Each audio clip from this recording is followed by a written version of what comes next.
Hello everyone, Felix here. Today's been today's been a day. This whole week's been a week. Honestly, I'm still trying to adjust to a lot of recent changes like daylight savings time. I guess today hasn't been the best. I am of course noticeably 15 minutes late to my original time again, but we'll work with it. Um, overall today's just been, I guess, a lesser. It's not as it's hasn't been the best of days. One of my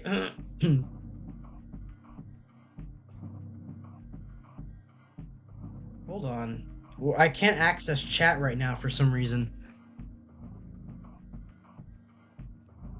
Yeah, I'm live. Hold on. I can't access chat for some reason. Let's fix that real quick.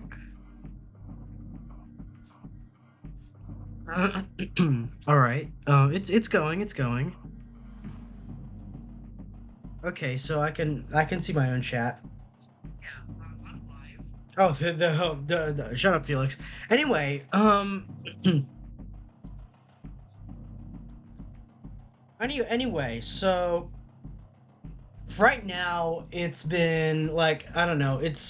I guess I should explain a little bit. A YouTube channel that I followed that I followed for a while, like since like a bit last year, on just another talking head, a Fallout channel. He's not a VTuber, he's a flesh tuber, but he's a Fallout lore channel, and I really liked the discussions I had with him. He's gone. Like, he closed his channel. I don't know where he went, but like I just searched him up on a whim one day and realized he was gone. I realized like all of his videos are down. And Shondo, or Fallen Shadow, a VTuber that I do follow, not extensively because I don't watch Twitch that much. I'm not like a major fan of her, but I like her. Um, she had some really bad news recently, so that's been weighing on, I guess, a lot of people. And some other stuff in my life that I don't think I should probably mention, but this is a good opportunity to like get a bit stable, or like redirect my creative energies into something, even though it isn't necessarily too creative. Damn, I'm gonna ditty you. Hi, terrible artist. Hold on, where's chat? Um, there we go. There's chat. Anyways, so for the most part, ignore that I have the fucking the Macarena here, but this is because I've been listening to Gulf War edits. Anyway, we're doing what Felix does, second best, at least from writing very horny love stories. Is second best is talking about guns. Quite the juxtaposition. Quite the leap from what I do, but yeah, y'all know who I am. Y'all know why you come here. But overall, what's going on, baby girl? I'm fine. I'm fine. Just surviving. Just surviving. But I've been like, I'm not gonna play any of these videos, but I have been I've been like watching the camp because, one, like, why is he talking about Call of Duty? He doesn't even have Call of Duty. He doesn't even play Call of Duty. Well, one, I really like the campaigns as a writer, as like someone who appreciates a good narrative, especially in a video game. I feel like the Call of Duty campaigns go like, well, they're overrated in their own way, they're underrated in their own way. Like, people like, but they're worth a watch. They're worth noticing. Well, not Modern Warfare 2023. The Modern Warfare 3 2023. I just referred to it like Modern Warfare 4. Modern Warfare 1 is Call of Duty 4. Modern Warfare 2 and Modern Warfare 3 are the originals. I do want to play the original Modern Warfare, at least, like, I want to try it this summer. For when I stream, I want to do a playthrough of that. But I refer to them as Modern Warfare 1, Warfare 1, 2 and 3 is like the original, like the original stuff.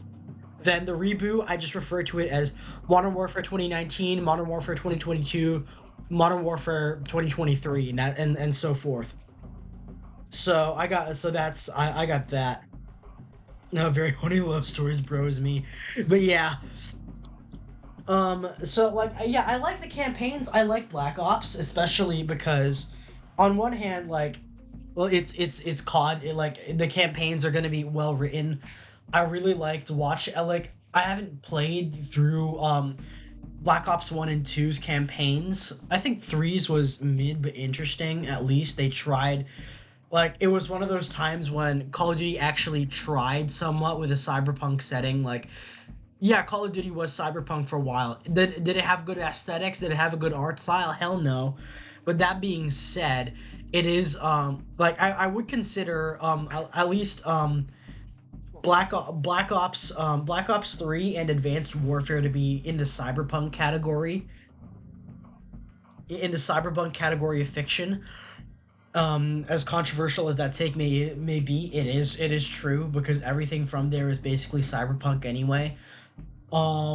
I do like the new direct. Like for what it's worth, while I don't appreciate of all the creative decisions Call of Duty has made, I think the direction in like the same way the metal like Black Ops is kind of like COD's Infinite Warfare was interesting, but it came out at the worst time. Yeah, I know they were trying to like make a near peer space game, like a their own take on kind of like the Titanfall genre, not necessarily mechs, but that sort of genre of space, or it's basically the Expanse but Call of Duty, from what I'm familiar. And it's funny because I reuse all like a lot of tropes of like, ooh, Mars is an independent confederation, Earth is under the control of an evil UN, and there's like these rebels in the belts in the asteroid belt and moons of Jupiter. I've used that for my own settings as well.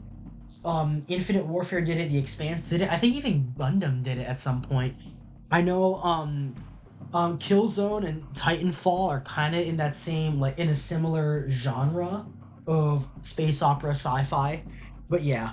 But I do like the like Black Ops 4 is just like because it doesn't have a campaign, it basically doesn't exist to me. Cold War was interesting. Um I guess as a viewer rather than a player, I liked Cold War's campaign and I found it more interesting than Black Ops 6's, but it's at least nice like seeing some levels of continuity like carry over. It's funny because like we're presented as Adler being this sort of anti-hero, this glowy sus anti-hero, when in the previous game I always regarded like because of what he did to Bell in Cold War, I always regarded him as like kind of the villain, and he's only the anti-hero because like the characters currently need him. But he looks like fucking Robert Redford, so I guess he got to be like he's basically a dead ringer for Robert Redford, so he has to be cool as fuck. But anyway, so going through hold on. Something I did like. I didn't like about Black Ops 6 at least is I do like the campaign. I don't own it. Going back to the original question, why does he talk about Call of Duty if he doesn't play it, if he doesn't even own it? Well, one, it's $69,000. I mean, it's $69. 70. I can't whip out. I don't know where that figure came up, but like I don't have $70 to blow on a game right now. And that being said, even if I did have the money, which I theoretically do, I wouldn't be able to run it on my laptop that I am currently streaming out of. So I have to kind of like take a step back and appreciate. But besides, my Oshis are playing it. Brolime is a Dr. Lalame from Flavor, who I always mention is a big inspiration to me, is a big fan of Black Ops and Call of Duty.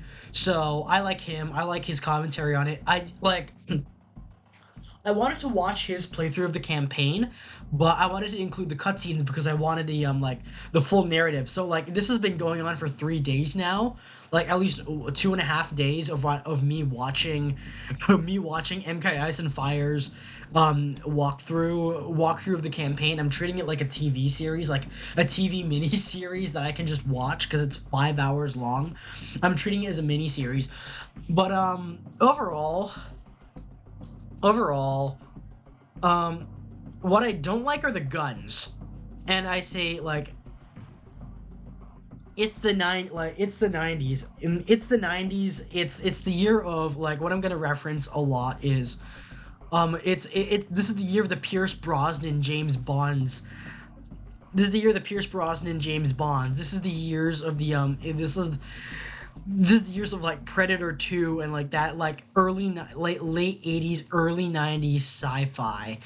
That's just like like you could integrate a lot. It's the year that Black Hawk Down, like in terms of realism, these are the years that Black Hawk Down, the Operation Gothic Serpent and Operation Desert Storm occurred. So like you've got a whole all these interesting stuff going on. It's like I've talked about Heat before.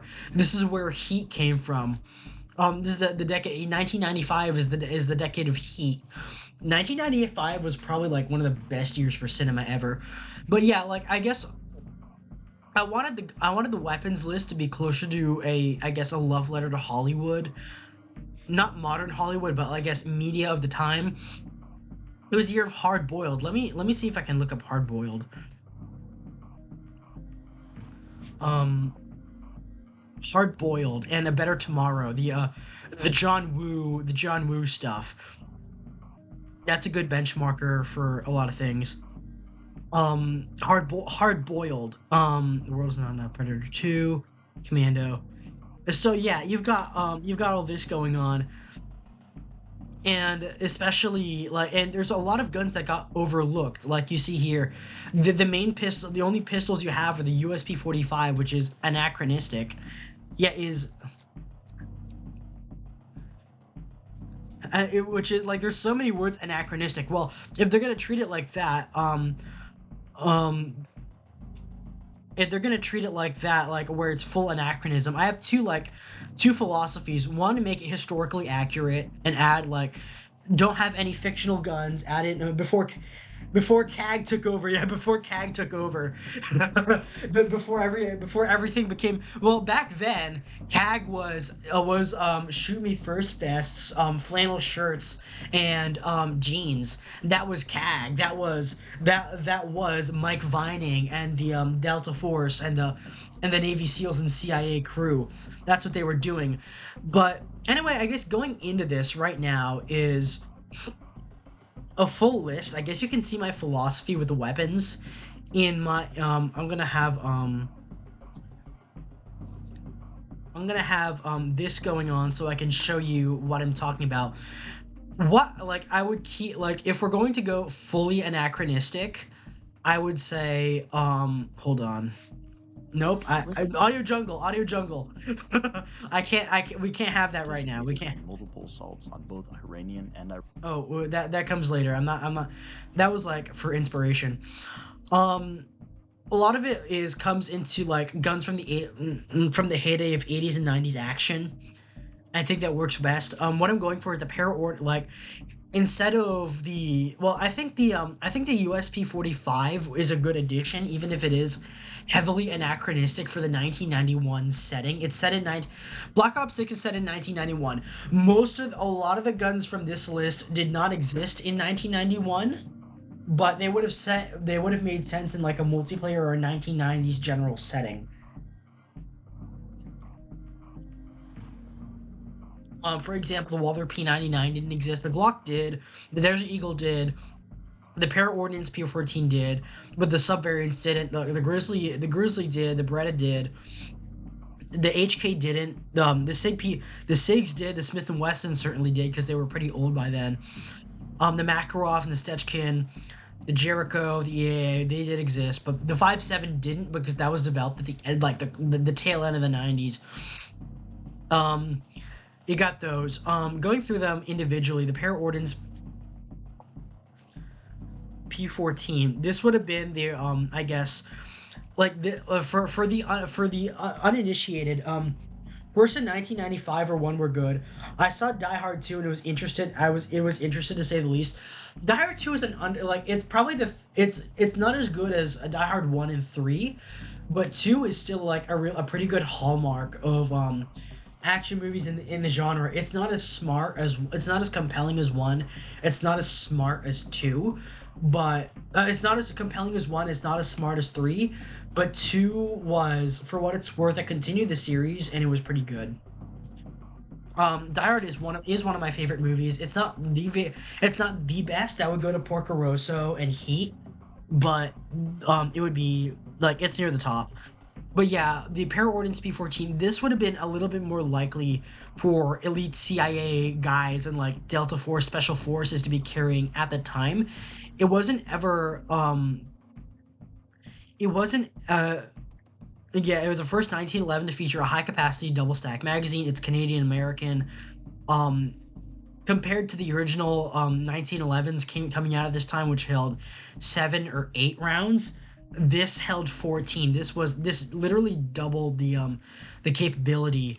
And from what I think I know, some Delta operators unironically ordered Strayer Voight Infinities, which are like a premium race gun versions of the 1911. It's also double stack.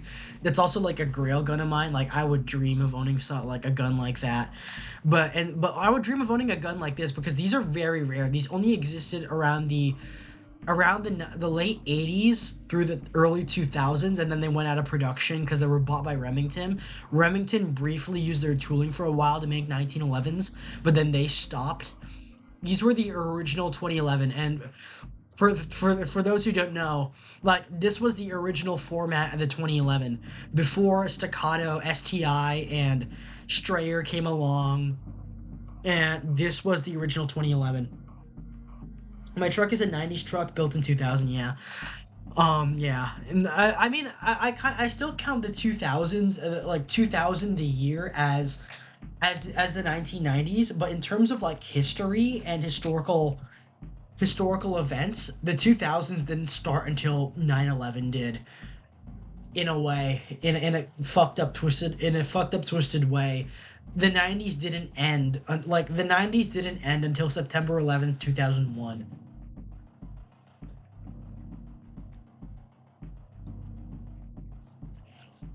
I have a stream about that a lot of media around the time of around the time of the late 90s and early 2000s was about like this sort of cyber prep, cyberpunk subversion of government, like subversion of the truth elements. You got the Matrix, you got Metal Gear Solid 1 and 2, you got Deus Ex, you got Serial Experiments Lane, you got Ghost in the Shell. But that's another topic for another stream because I want to do more studies and like appreciation for that. Right now we're just talking about guns. We're just doing some mindless talk about weapons. The Paraordnance P-14, like yeah, the Paraordnance, these would fill the same spot as most 1911s in Call of Duty games. They would have the unique advantage of being 14 rounds. Then you have the Lark Grizzly Win Mag, because like I always try to pair up like small weapons with larger weapons that are similar to them. The Grizzly Win Mag is I don't think it's been in any COD, but it's the Lark Grizzly. This is basically if they made it a 1911 fire shoot the same stuff as the Desert Eagle, this would have been it. This is the 45 Win Mag LAR Mark.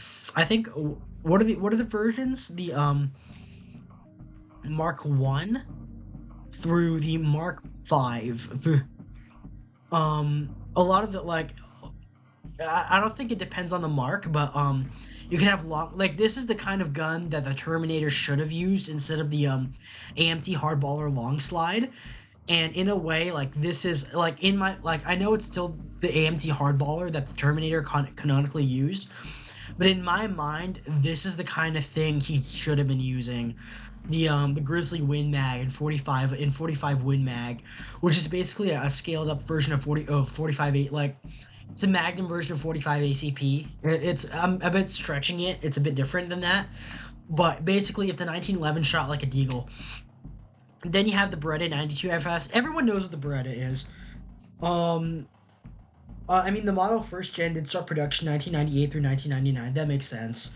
Yeah. You have the Beretta, which is again like kind of a major thing. Especially someone pointed out the Beretta was the symbol of the 80s through the 90s. It was a symbol of Hollywood action. It's technically not the this image with like if you've seen Hong Kong action, if you've seen Die Hard, if you've seen Lethal Weapon, you know you like you've seen a Beretta and its derivatives. You've seen a Beretta and its derivatives in all these movies, especially in John Woo movies. So that fits in really well. I don't know why they included for those who don't know, this is the M9. This is the civilian variant of the M9 used by the U.S. military. It's basically the same gun. Um, and it's such like a potent symbol of the 90s. And having shot one myself, it's in the thumbnail. That's like the one in the thumbnail is literally the gun that I've shot. And it's such a pretty, it's a bulky gun, but it's a pretty gun. I love it so much. And I feel like it wouldn't make sense to exclude it from a shooter set in the 90s.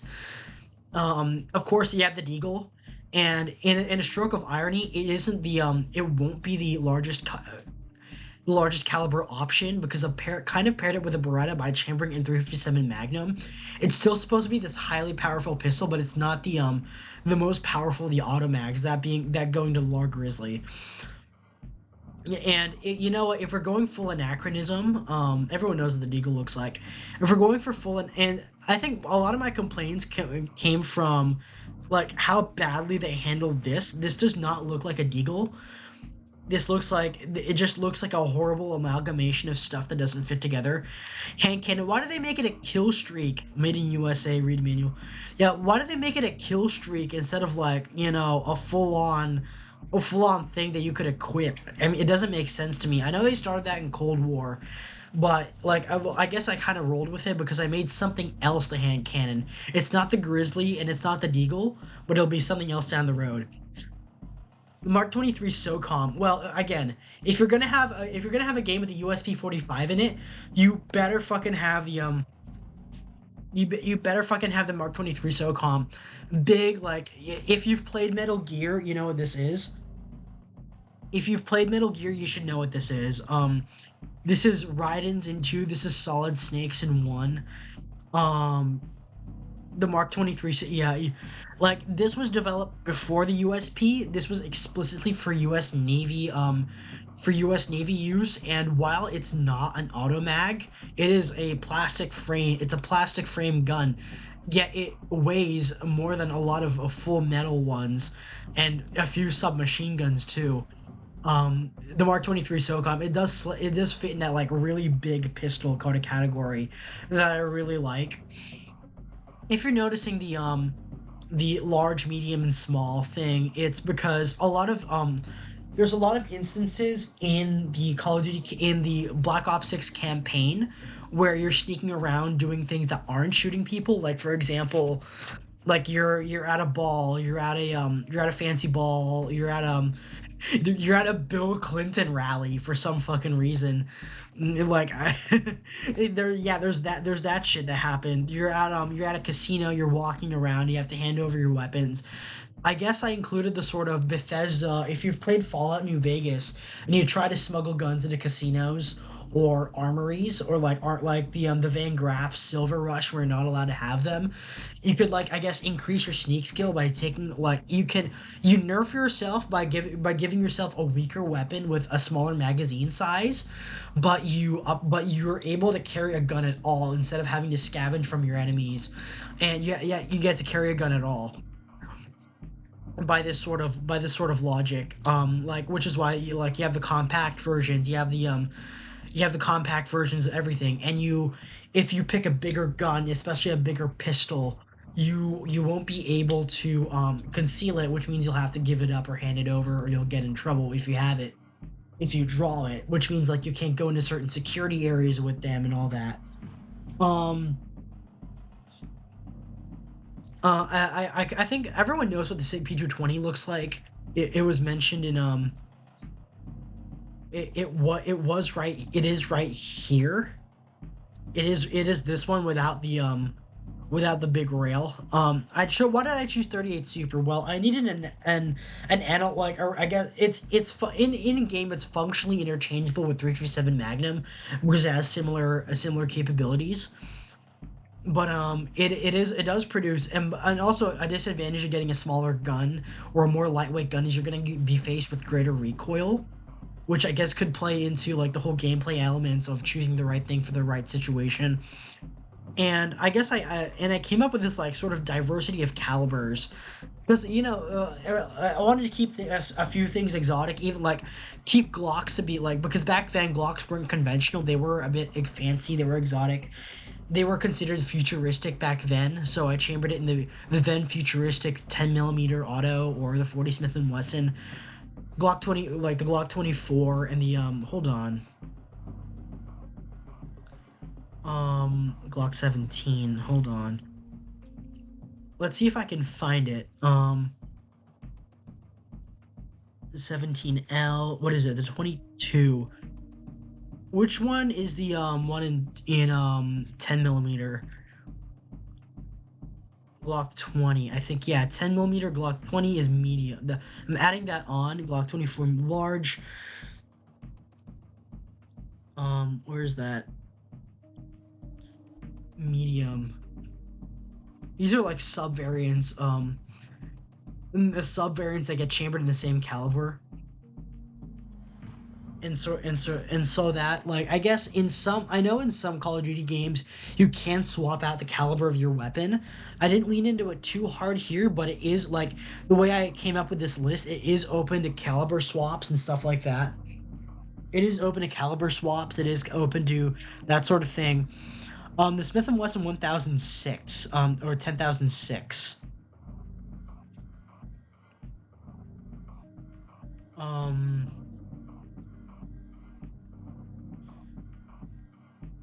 we're all talking about guns. The 10,006. These would you, all the stuff that I've mentioned so far have some kind of relevance in Hollywood or in like a lot of action movies and media. This does, but it's overlooked a lot because you have 40 Smith. Where's that? 40 Smith and Wesson. You have the 4000S. You have the 4000. You have the 4000S, and you have the 4000S, the 4006, and the 413 ASB hybrid, which would be where is that?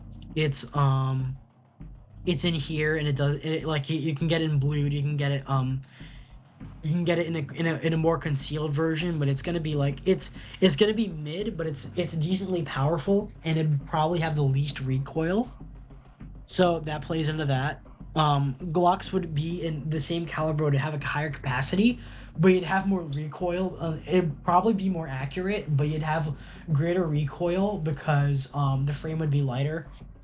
And Felix, I think Felix likes guns that look like 1911s and such.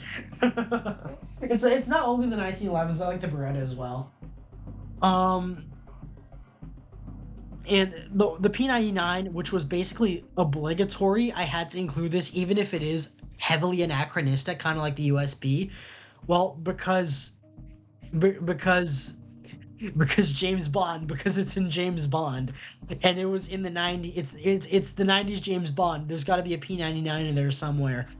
So I included the P99 in there as well. It's only gonna be 9 mil, but I had to include it. Um, I guess offering some for Soviet or ex-Soviet or Russian themed characters. You have the Sechkin APS, and you have the Makarov, which are in the base meta Black Ops, the base Black Ops game. I like that aspect, and that kind of inspired a little bit of me to go on to that to go on to that. I should include the Makarov PB, Makarov PMM, Makarov PB. Makarov, that gets in the medium slot because of the size of the suppressor. You have that, but you have the Smith and Wesson. The Smith and Wessons aren't as overlooked. They are a bit overlooked in a lot of Hollywood media. I guess a lot of Hollywood inspired media, but it is present in Hollywood because you have characters like whoever Keanu Reeves played in Speed. He was carrying a Smith and Wesson semi-automatic. Um, so you have that going on. Makarov PB, and And you have the EA Witness, which is basically, hold on, where is that? The PM and the integrally suppressed PB. I'm just rambling. I don't know how to like translate this into a sort of script, but I'm just like rambling about guns, and that's what I like to do. Makarov PB. The Tanfoglio Witness, which is the Tanfoglio yeah, it's this series. This would be in 38 Super, which would be reflective of how popular the CZ75 was in the 90s. You couldn't get the real CZ75 in 38 Super, so I just had to make do and include this guy, which is a pretty good. It's a pretty cool. It's a pretty cool gun. It's a pretty cool gun. It's meant to represent CZ75, vastly larger selection of chamberings and custom parts. Utilize the same frame for multiple chamberings, so it's like an improved version. And this came out in the 90s as well, so it certainly fits. And the Jericho 941. It's an Israeli gun. Make of that what you will, but it is really famous because it was in Cowboy Bebop, and again, it's an enduring symbol of the 90s, of the 90s gun culture. So this would be perfect to include, even if it is a bit, even if Cowboy Bebop was a bit late in 1998 compared to the 1991 of Black Ops 6. I think the Jericho 941 would be perfect, especially in a lot of Middle Eastern. Season 75, bro. Everyone had that shit in the 90s. Even Rally Vincent. Yeah, that makes. I think that plays into it a lot. I think and besides, the original Call of Duty Black Ops had where is that? A highly anachronistic, because it was supposed to take place in the 1960s. Where is that? Even the original Black Ops had the CZ75. It's not my favorite gun, and like I admittedly kind of treat everyone who likes the CZ75 as they're in a cult. I know it's a good gun in real life. I just prefer different ones. I prefer the Beretta. I prefer the 1911, like that kind of thing. I prefer Glocks. Like like I know it's a lot of the same, like a lot of the boomers who are getting into Wonder Nines, probably like who like the 1911, also end up liking the CZ75. It has a distinct following. It's probably one of the most overrated guns of all time, but it deserves it because it is a good gun. It is a really good gun in real life. So you had that. You had the Jericho 941 as well, which also fills the CZ75 spot.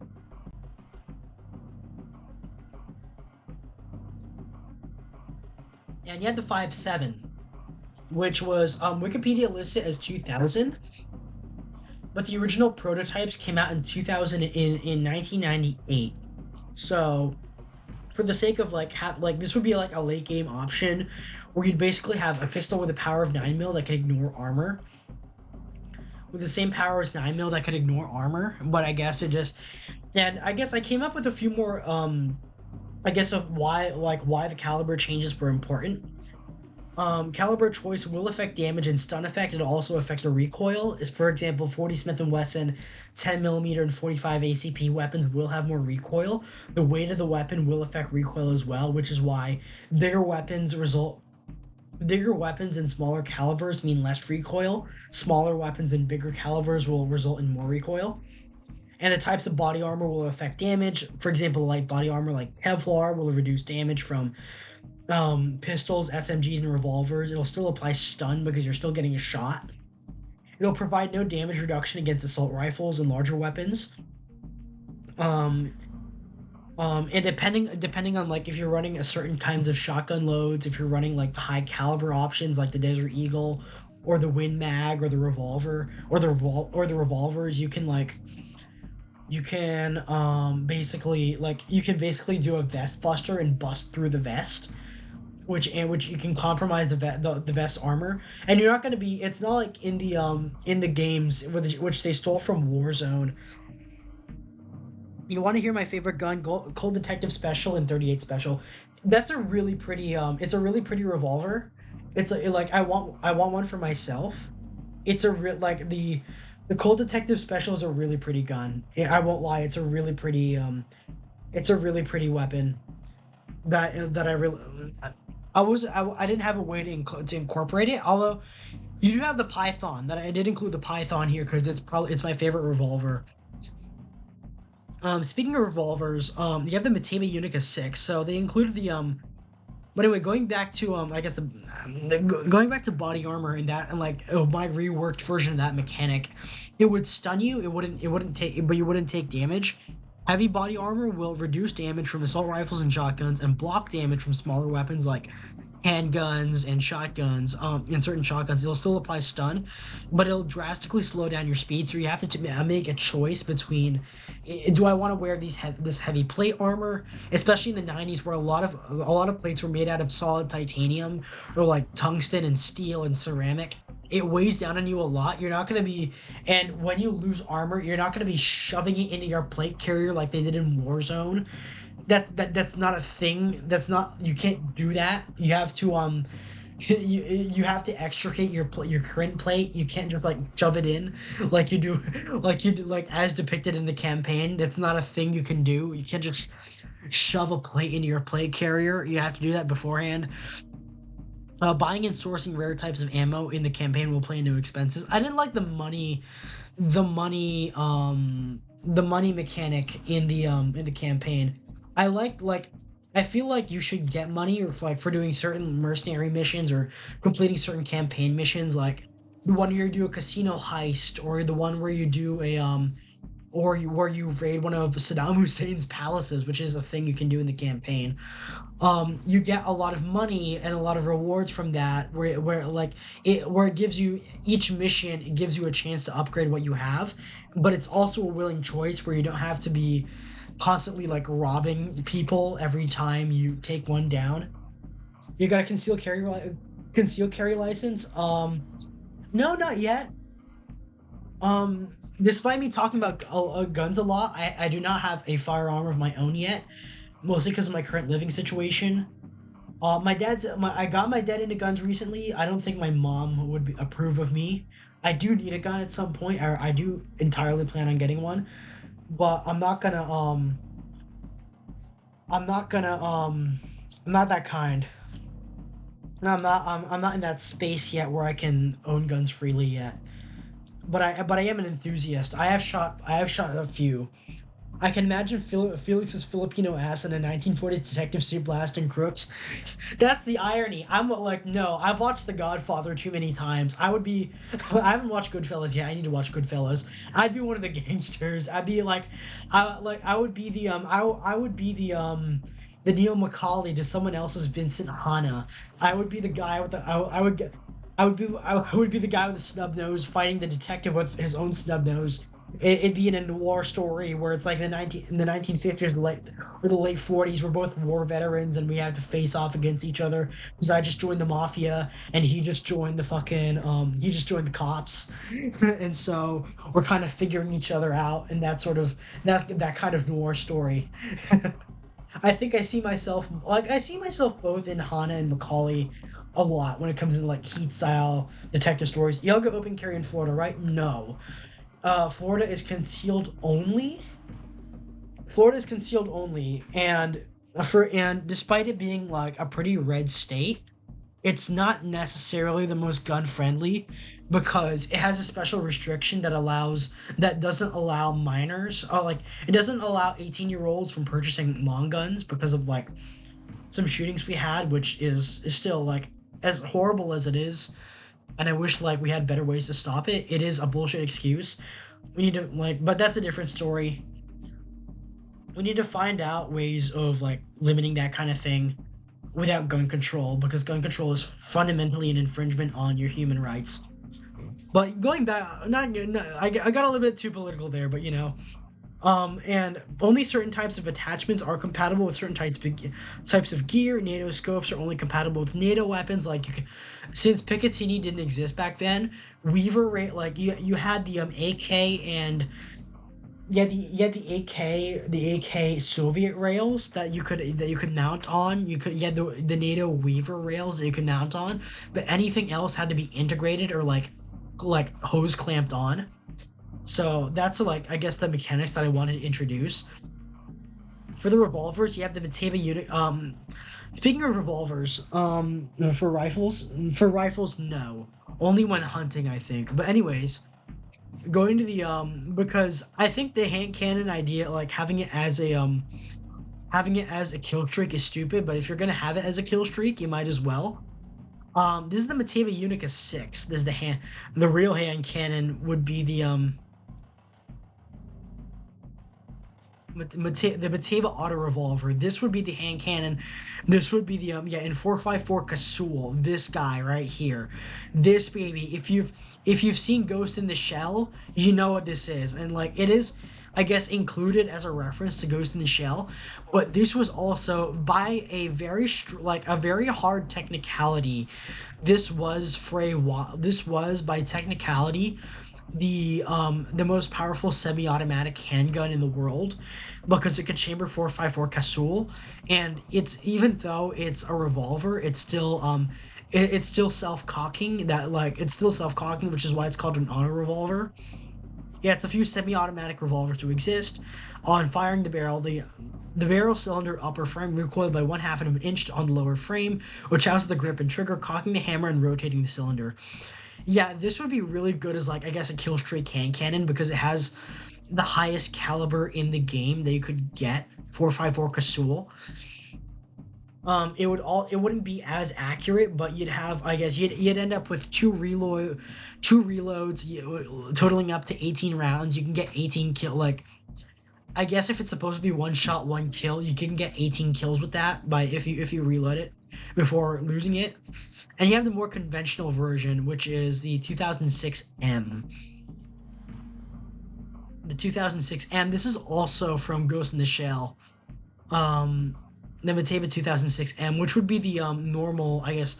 This would be the normal version where you'd have this would be a low recoil, high power weapon. This would be a low recoil, medium power weapon.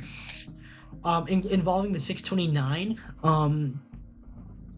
The 629, it's there because of Dirty Harry. Why did I include two 44 Magnum revolvers? Well, I wanted to include variety, like two weapons of the same caliber would introduce a lot of variety. And besides, I wanted to keep up the sort of Colt Smith & Wesson rivalry. The Anaconda and the Python are there not just because they're my favorite revolvers, but they were in Half-Life. And if you've seen my Half-Life playthroughs, you know I was searching for the Colt Anaconda and the Colt Python a lot. We recently got it in our playthrough, so I think it would be a really nice addition. I think it would be an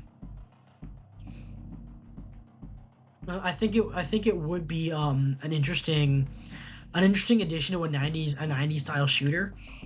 The Colt Anaconda, which would be in 44 Magnum, it would, like, the Smith & Wesson would be less accurate, but would have a very fast reload for a revolver, especially if you had, like, if you equip fast mags, which would give you a speed loader. It would have a faster reload for a revolver. The Anaconda would it would have a slower reload, but it would be more accurate, but it would do the same amount of damage. The same thing, and the Colt Python would be the most accurate weapon in the game, but you don't really get anything too significant out of it because it's just a revolver with 6 shots. Meanwhile, you get the Smith & Wesson 686, which would have 7 shots. That's a 7-shot fast reloading revolver. Where is that? Smith & Wesson 686. It's in a lot of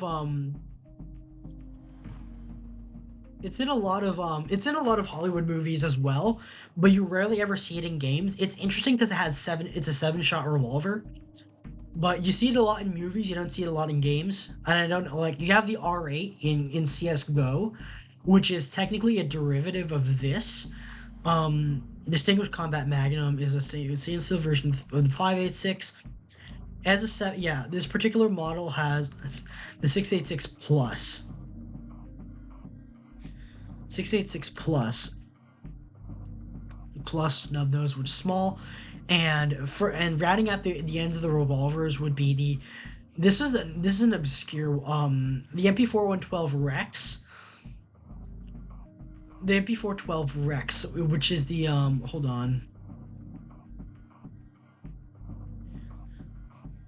Yeah, this, like, if you've played that, this was famous for a while because yeah, it's only ever been in video games, but if this was in Battlefield, this was also in Call of Duty, this was in Modern Warfare 3 as the secondary revolver. So having that would be interesting as well. Little EP, good night. Little EP, good night, Felix. Goodbye, terrible artist. Sorry for not reading your message. But yeah, you would get something like you would get something like this as the I guess the Russian option. You don't have a lot of Eastern Bloc pistols, but this would be, because this was made in the 90s. It was in the 90s, whatever. They called it the Latina, the MP411 Latina. I guess that means something else in Russian, because that's a funny ass name for a gun. It's Nyana's gun. It's Nyana Banyana's gun. Um, Imports of Russian handguns since the mid 1990s. 6-inch barrel. This wouldn't be the most accurate, but it would be the fastest loading. It would be the fastest loading revolver, the MP4112 Rex, a Russian revolver for a change, and then let me see if I can search this up. Detonix Top Grade. The Detonix Modular Top Break, which is, oh, like, Call of Duty has had a reputation as of late for designing really getting really obscure guns into their games, and I think this would be a perfect example of like including a gun like this in Black Ops. It's like the MP4112 Rex, and it's a break action revolver, but it also holds 7 shots. This would probably be like, besides the Unica 6 would be its own thing. The MP4 and the 2006 M would probably be like at the one of the higher ones. This would be the final unlock for revolvers, the final multiplayer unlock, because it would be able to. It's this big frame revolver that reloads fast, has medium recoil despite chambering 44 Magnum, so it's gonna be possibly one of the better handguns in the late game that could compete with stuff like the Grizzly Wind Mag and the Desert Eagle. It would compete it in the power category for handguns.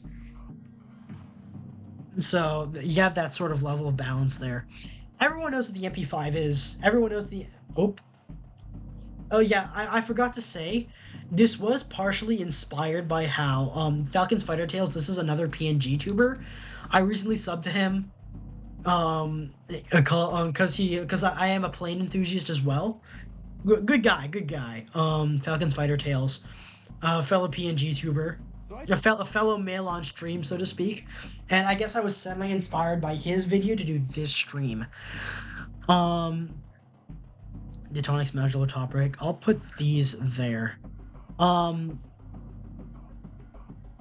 Everyone knows what the thankfully a lot of the stuff I did include already are in the game.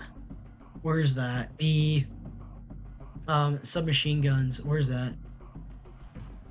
From a SAF. They have the semi-model L hybrid. They have a version. They have the MP5. It's basically an MP5.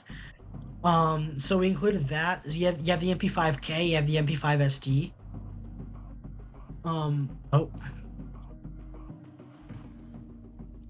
Everyone knows what those look like.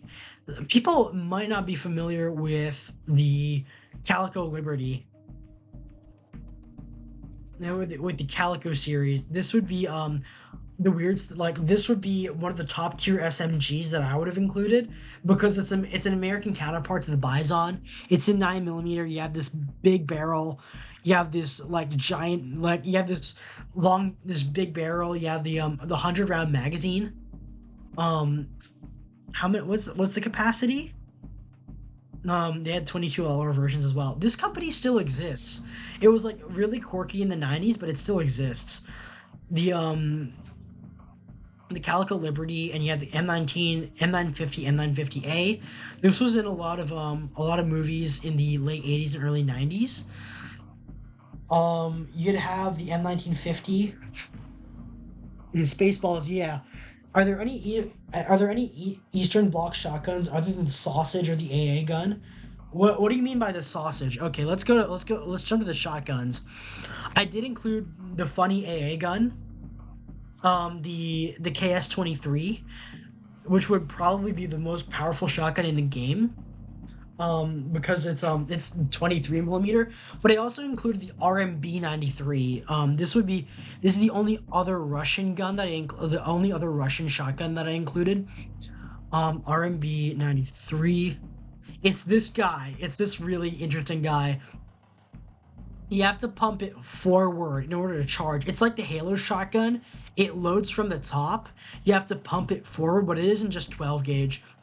Um, you'd have that, and you'd have probably like an extended magazine tube. You'd probably have like a faster pump time in like, but you'd only get like lower recoil and used for the use of the 9A91. Actually, RMB 93 short barrel, 93 breech, small. So you'd have like it's this guy. I included this one because I think it would be really interesting to have in a game. You only saw this Battlefield 2, SOCOM, Ghost Recon, and Splinter Cell. So it's an interesting gun, but it's only been included in a few games. Magazine fed combat shotgun. That's an interesting one that I included. Any East, but Spaceballs, yeah. The Calico Liberty was in Spaceballs. Um, this would be like probably at the top for what the its realm. Going back to SMGs. And the Colt RO635. That's the Colt. For those unaware, this is the Colt 9mm SMG. Where is that? Mission of.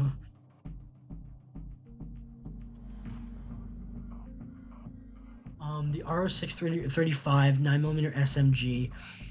This one,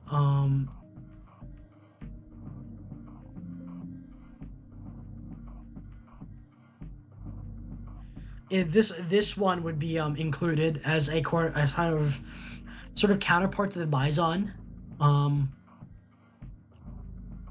This would be include the replacement killers. That's sort of like this was in Mission Impossible 2. This was in Triple X, the Peacemaker, Bulletproof. So you have this going on as a counterpart to the AR carbines. The Steyr TMP. We're going to heat for this one because it's worth mentioning here. The Steyr TMP. If you know Falcon and the Winter Soldier, this is Falcon's gun before he became fucking Captain America or whatever. These are the guns used by Falcon. Saiga 12 is what I meant. Oh, Saiga 12. We do have the Saiga 12. It is anachronistic because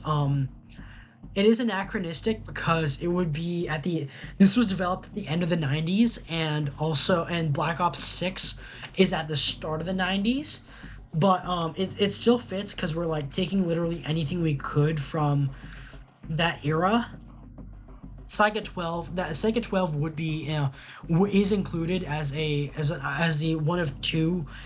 It would be semi-auto only, but it would be magazine fed as compared to the USAS 12, which would be full auto. Which would be full auto.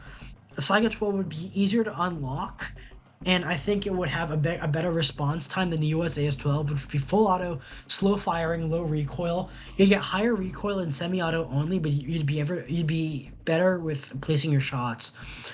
Those would be at the top of their category.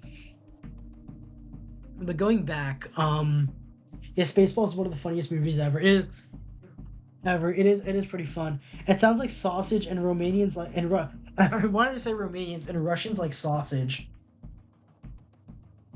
I'm not familiar with that one. Unfortunately, I'm not familiar with. Oh, I'm not familiar with the sausage gun or whatever. I know I included 3 Russian shotguns to keep it interesting, but the rest are either Italian or American, which are the two countries that best make guns and shotguns as well. I had where's that heat? going for heat, this was the I wanted to include this because it's an interesting gun. It existed at this time in the 90s. I think it would be an interesting gun to see. Like, it was futuristic for its time, so it would make sense being in this sort of game. The Uzi, everyone knows what the Uzi is. Everyone knows what the Uzi is. You have a chance to modify it into the mini Uzi, and that's for I guess sort of generic bad guy. Like, they would be bad guy thugs would be holding it, and you'd be able to use it against them in the campaign. Everyone knows what the Bison is, but gonna feature it anyway. PP-19.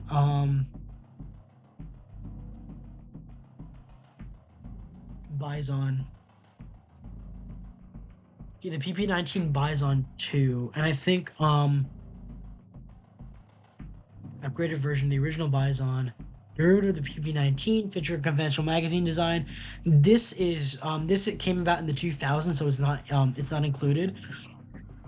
There is a version of the PP-19 in the game. Well, like a similar gun. They had the original PP-19 in Black Ops Cold War, which was anachronistic for what it is. They have this PP-19, which is named the Keto 2 in reality. It was anachronistic. It was developed in 1998 and 2000. I would give him the Bison instead. Where is that? The Izmash PP-19. 1996. So it's close enough. It's closer than some. Um, it would be in 9mm Makarov to offset the really big magazine size. This would have the biggest mags of any of the submachine guns and have a pretty good stun because it's in 9mm Makarov, but it would do the least amount of damage. It would do the least amount of damage. And the OTS-12 Kiparis, that is a throwback to the original Black Ops. OTS-02 Kiparis. That's a throwback to the original Black Ops, where it was also anachronistic, but it would allow something like this to be Saiga sausage. Oh, well, Saiga. Well, big yike. Saiga is a Russian term for deer. It's named after a deer.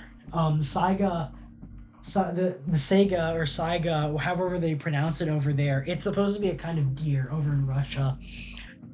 So that's what I remember. The KVP OTS-12 OTS-02 Kiparis, it's anachronistic to Black Ops 1, but it would make sense for Black Ops 6. So that's the other 9mm Makarov one, and the PM-84 Globut, which is the PM-84 Globut, which is a Polish. It replaced the PM-63 Rack. This is basically a Polish spin-off of the a Polish spin-off of this is the 9mm Makarov. It would be a Polish spin-off of the Uzi and 9mm Makarov. So it isn't featured as much in stuff. I know this was in Cowboy Bebop. This was in Cowboy Bebop. So that would, I guess for there would be ways of differentiating it from the Uzi, I guess, because it looks similar. Just like we have the MAC-10 in the game. Everyone knows what the MAC-10 is. Anyone who's looked at guns knows what a MAC-10 is. The MAC-10 would be included because where is that? I want like in a subversion of a lot of its depictions where it's just like this tiny little box thing firing 9mm or 380. This would be in 45 ACP, like as a reference to the original models intended for the U.S. military in Vietnam. And besides, it's in a lot of action movies anyway, so it is fitting for the time. And yeah, the MAC-10. And I mean the original one. The suppressor would be optional. This would be available. Uzi 4 stock and barrel. This got like in 45 ACP. This would be the I guess the one of the one of the guns available that you would be able to use, and the M3A1 grease gun. This is included for a very specific reason. It's not in much action movies at the time, being a gun from World War II, but I did include the M3A1 grease gun. Let me show you that. M3A1. Yeah, this guy. It's able to be suppressed. 1944 to 1994. I don't think that's correct, but it was in use from 1944 to 1994. Um, because Call of Duty has like a sort of a reputation for working World War II guns into, but like for example, they have the PPSH 41. Yeah, they have the PPSH 41 in Black Ops 6. What I went for is including something that is an acronym, like both of World War II and the Gulf War, because Black Ops, this is the one that I am proud of, because this takes place during the Gulf War. And these were the primary submachine gun of the US Army throughout the entire Cold War, and into the 90s, which included the Gulf War. I think US Marine Corps tank drivers and tank crew, as well as some elements of the US Army, used the M3A1 grease gun as like defensive weapons and self-defense weapons from the inside of tanks during the war. I don't think any were ever fired, but they were definitely carrying them. Cowboy Bebop is set in the late 2090s, but they're still using guns from the 80s and 90s. In other words, those guns were better. They were. They're such pretty guns for the time. Didn't tankers use it in the invasion of Iraq? Yes. By 2003, I think, which is funny. 2003 is when I was born. Yeah. For all the millennials in chat, hold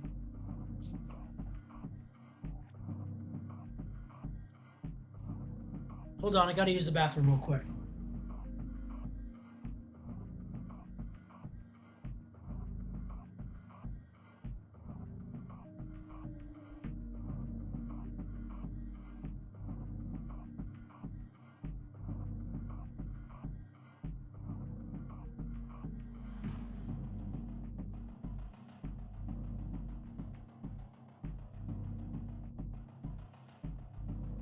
But yeah, to all the millennials in chat who, I'm back. Ugh, some stuff got on my shirt. Ooh, Felix is being lewd. He's streaming shirtless. Whatever.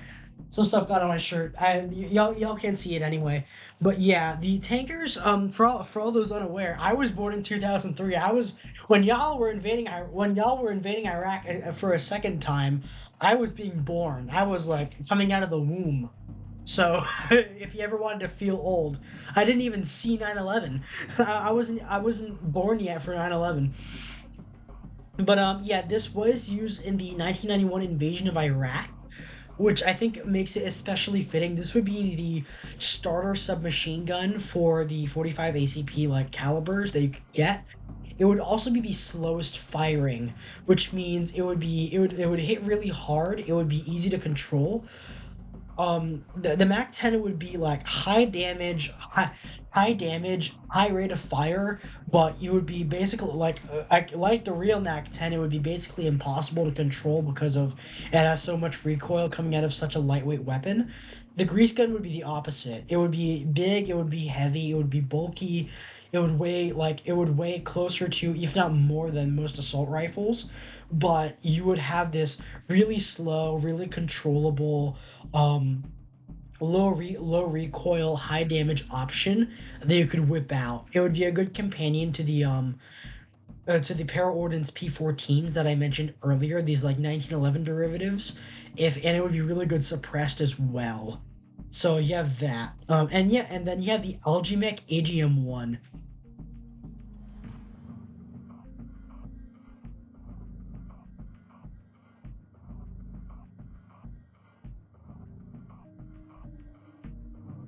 Hold on. Yeah, the Algimec AGM one. I had to slow down for like if something was in my search bar. The AGM one. This would have been. It's listed most often in 9mm, but again, Call of Duty is putting some weird guns into its games recently, especially especially Black Ops, and I think this would be a perfect fit. It's a bullpup. It's Italian. It's in an American caliber. It's Italian. It's bullpup, and it looks wild as fuck. I think it would be I think it would be a perfect fit for Black Ops 6. It would be the middle ground between it would like represent the perfect middle ground between the M3A1 and the Mac 10. The Algae Mac would be it would be a medium recoil, it would be a slow rate of fire, I guess, because it would be a converted pistol. No, I think it would be a pretty high rate of fire actually because it's a pistol caliber carbine, but it would be have some pretty manageable recoil because it's such a it's a light cartridge coming out of a heavy weapon. And then for 40 Smith and Wesson, um, you have the Spectre M4. Where's that? And I wanted to include some for 40 Smith and Wesson as well. Not all of the pistol calibers I covered, such as 10 millimeter or 38 Super, would get their own SMG calibers, but you know that's where we are. For the 40 Smith and Wesson ones, we have the Spectre M4. This was 1984 to 2001. This would be of its time. This would be pretty spot on the money for this. This would fit. This is historically accurate, and it would be one of those. I guess it would be a higher level SMG available. Same. Didn't can the Mac 10 be unloaded in 5 seconds of fire? Yeah, from what I remember, it is. We can search it up if we want to. I'm gonna mock right now. We're gonna this is the Mac 10. This is the Mac 10. We're gonna watch it. Why the hell not? Mac 10 45 ACP. Come on, shoot it, man. Yeah, it's pretty hard to control. It's not the best. It's not the best at what it does, but it's definitely iconic. But you'd have the Spectre M4, and this is kind of a direct reference to hold on, that's for somewhere else. Ghost in the Shell, Half-Life, Cowboy Bebop, Gunsmith Cats. That's include attachments later for what I try to include. Because I have a lot of references to the original GoldenEye. Both the original GoldenEye and GoldenEye 007. I think like this would be a really good throwback directly to GoldenEye. The Spectre M4 for the Spectre M4 and included in a 90s video game, especially in it's a medium damage caliber. You'd have like this massive 50 round magazine, which would put it comparable to the P90 and the Bison. And the Bison in terms of capacity, and to round it out, the 40 Smith and included another one, the Steyr AUG Para, which is basically just a reworking of the real Steyr AUG. This is a 9, like it's shown in 9mm here, but from I know there are conversion kits for it with 1988 to present, so this would be accurate. I know there were conversion kits for it to chamber 40 Smith and Wesson, so I think that would be an interesting play, especially because the other Austrian weapons, like besides the Steyr TMP, which is 9mm, the Glock 23 and the 24, the other Austrian like mainline guns here would be in 40 Smith and Wesson. So including the Spectre M4 as a 40 Smith and Wesson gun would be. I think I like that idea. I mean the Steyr AUG Para. I mean as a 40 Smith and Wesson gun. And then you have the FAME SAF, which is also anachronistic for Black Ops 6, but it is in the original game. It is in the actual game, the FAME SAF. I changed because this has a 40 Smith and Wesson chambering as well. I couldn't help but include it. This would be basically I just changed the caliber. I changed the caliber, but everything available here would have been real. It is anachronistic. It doesn't fit in the in the campaign, but if you want for a more Hollywood style of campaign, it would make sense. The mini SAF, and the last one would be the P90. Everyone knows what the P90 is. I had to pay homage to Stargate. I had to pay I had to pay homage to Stargate, but and also to the '90s James Bonds, 1999. This was like the new thing in GoldenEye. This was in GoldenEye as well. Hold on, where is that? The P90. It was in it was in GoldenEye, and it was in The World Is Not Enough. As where is that? The P90s. Yeah, you'd have the integrated scope instead of the current Picatinny rail scope, where so you'd have like you'd have an integrated reflex sight here, which would be it would, like and oh, this has the Steyr TMP as well. Max Payne 3, baby. There's a licensed version made in Brazil that's chambered in 40 cal. Yeah, the Taurus SMT, I think. The Taurus, the FAME SAF, like I basically took that I took that and made it the one from Black Ops. And everyone knows that the P90 is. That would be the end game SMG or PDW because it would be so rare at this time. Um, it would be so rare at this point in time where you'd have this was like a really exotic weapon for the time. This would be the last unlock for the SMGs. And then we're going into the assault rifle. The AK, like you might not recognize the everyone knows what the AKM is. It's basically an AK-47 with a rail. With a rail, that's what the AKMN is. The AKMN-NS and the RPK-N, which is the light machine gun variant. Well, thankfully they did include the hold on, where is that? The AKS-74, the AKS-74U, yeah. So they do have the AKS-74, the AK-74 in the game as well. I included two variants of the AK, both the 545 and the 762, because I was gonna do the same for spoiler alert, the ARs. So you have the regular M16 and the Car 15, which is like all the like instead of calling it the XM4, I would just call it the AR-15 or Car 15 instead of just making something up. They call it the XM4, but where is that? Yeah, the Colt 723 with the full auto lower receiver and 16-inch barrel. It reprises the XM4 from the XM177E1. This is not related to the real M4. It just like has a similar barrel profile. It's just a Car 15 with an M4 profile barrel. With an M4 profile barrel, I would have included that. Oh, he has the Patriot. He has the Patriot because he has the Beta C mag. Note that while Beta C mags were indeed fielded by U.S. forces, they were unreliable and quickly done away with. That's a shame. But you can make one of these. You can make like especially if because of heat.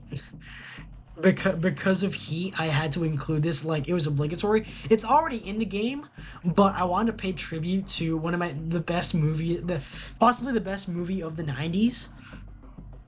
And that's Heat. So you'd be able to convert it into like the 933, the 733, the 727, which is from Half-Life. The A1, A2, and A3. The A2 would have 3-round burst. You would get the A2 3-round burst. That would, like, in real life, 3-round burst doesn't get you anything good. It actually ruins the gun. But I think in-game, it would reduce recoil. It would reduce felt recoil in exchange for severely limiting your rate of fire. And this is where things get interesting, because this part is where I kind of made shit up. So I got the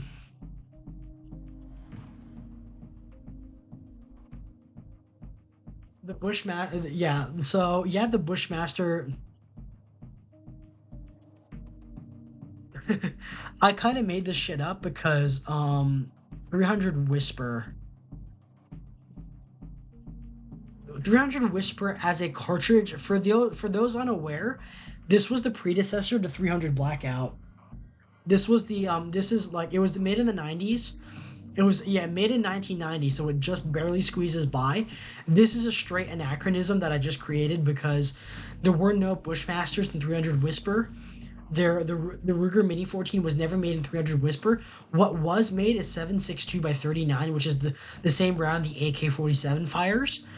And I think in my headcanon, the Black Ops team would have converted them into 300 Whisper, giving the NATO option. Like, it basically allows for a NATO option for special calibers, a NATO option for special calibers that aren't the and like a high damage, high suppression cartridge, like the AKM, or like the 7.62 by 39 AK.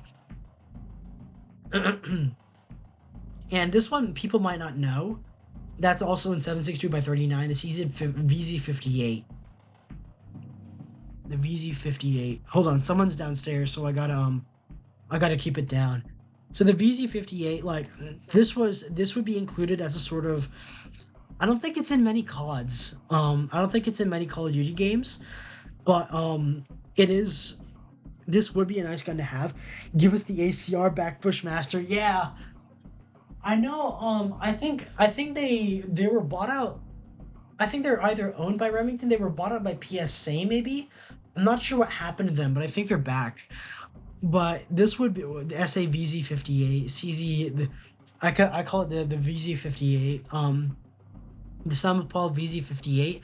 This is not an AK variant. This is the Czechoslovakian standard rifle for most of the Cold War, and I kept it because this would, because not because of its similarity to the AK, but it would have, because of the operating system, it would operate really similarly to the AR-18.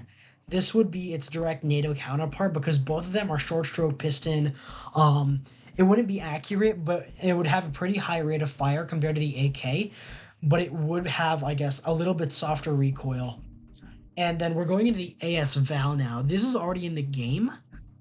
That's already in the game. The AS Val. The AS Val is already in the game. Yeah, it is the final unlock. So I guess that Relentless Force of the Terminator pack. Fun fact, I always like I went out of my way to make sure all the Terminator weapons would be included on the list. Would be included on the list that I made. Yeah, but the AS Val, this would be the, just like in the real game, it would end up being the highest damage rifle in the assault rifle category, but it would have really bad armor penetration capabilities. Basically, if you were able to nail headshots in it, it would be really consistent headshot.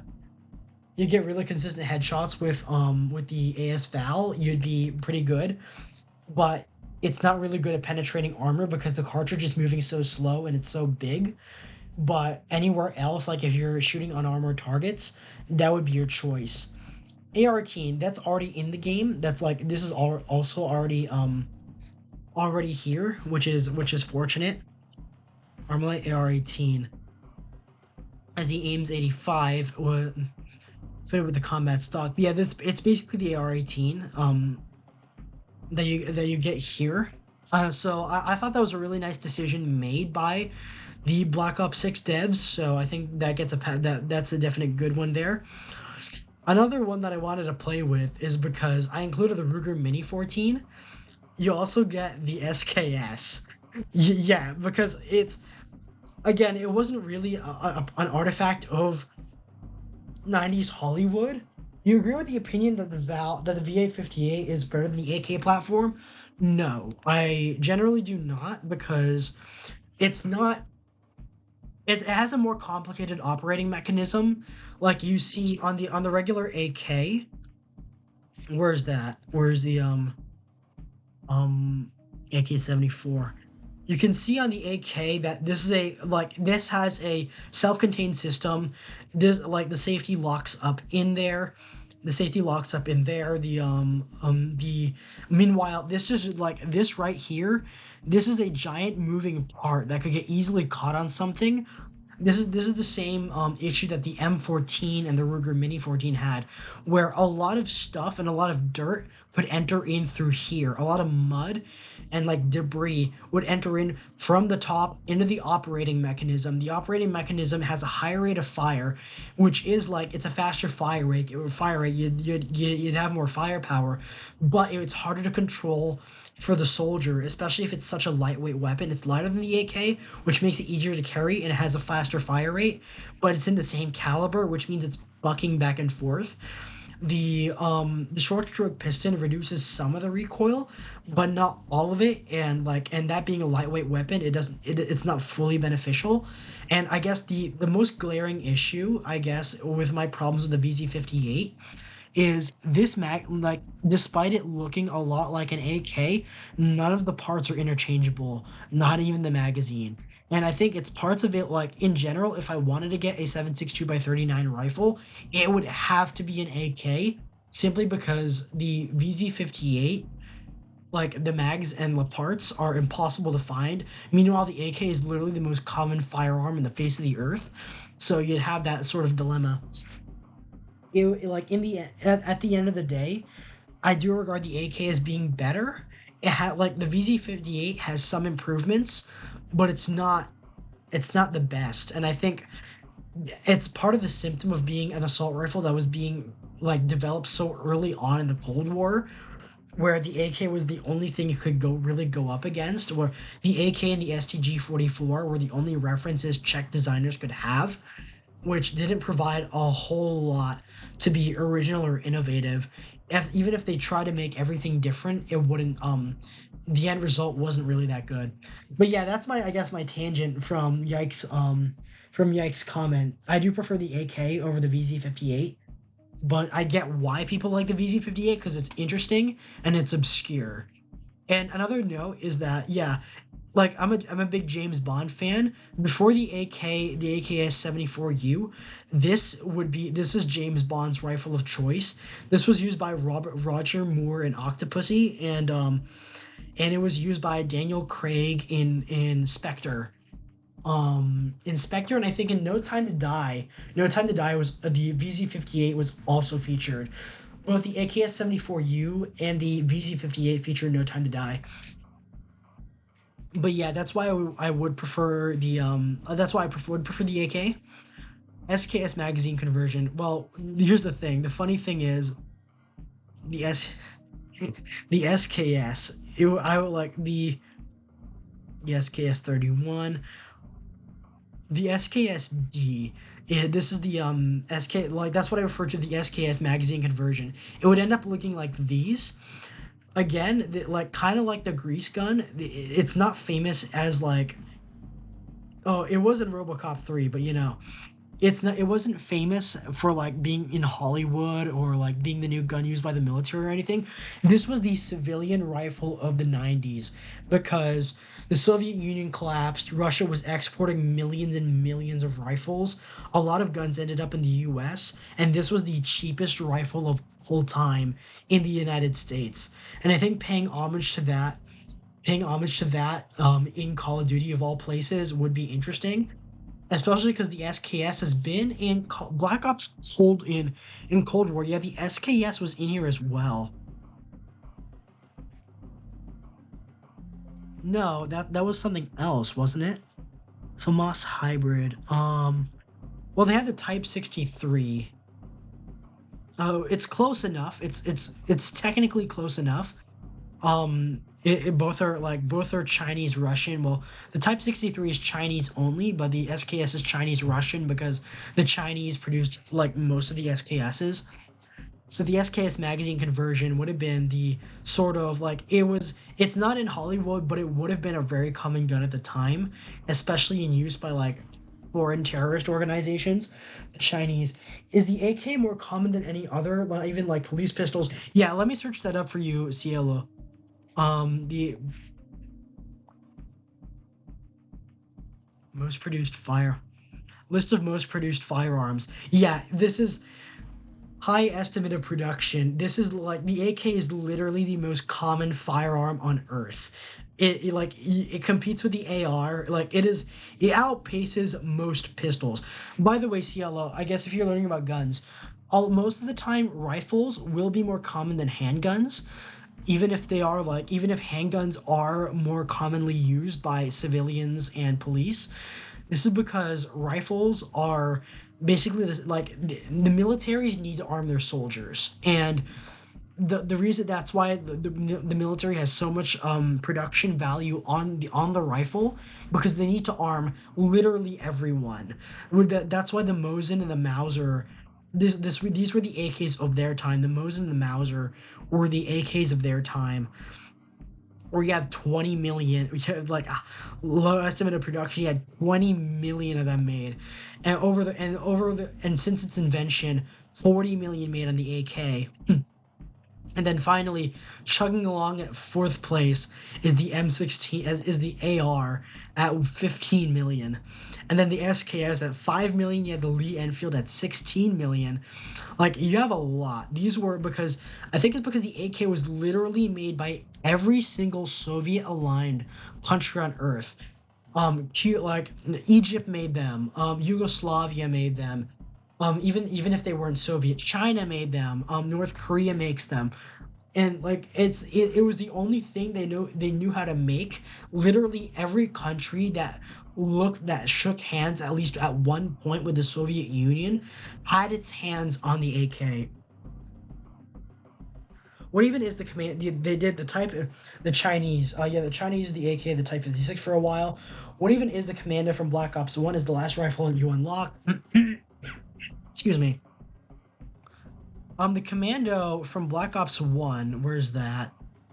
It's a modified Car 15, which I have modified. Where's that? The Commando. This one, this guy. It doesn't have the carry handle in the game. The weapon referred to in-game as the Commando appears to most closely resemble a GAU 5A of a fictional flat-top receiver. It refers to the Colt Commando series, that Colt's marketing term for their AR-15s, which is the GAU 5A. It's basically a cut-down M16A1, which I have here, which is in Black Ops 6 as well, because it's, where is that? It is in Black Ops 6 as well. It's this. It's basically this without the carry handle. It's the same as this, and because Heat is such like a good movie, it's in Heat as well. This is what it is. It's these guys. It's this guy right here. This is the Commander from Black Ops 1. And it's basically a staple of the series at this point. So, which is why I like it a lot. And even though there aren't any you don't see the French so often in the game, but the FAMAS was made during this time. Everyone knows what the FAMAS is. Everyone knows what the FAMAS is. The FAMAS F1. I think when was the G1 made? And Metal Gear Solid. Okay, so 1998.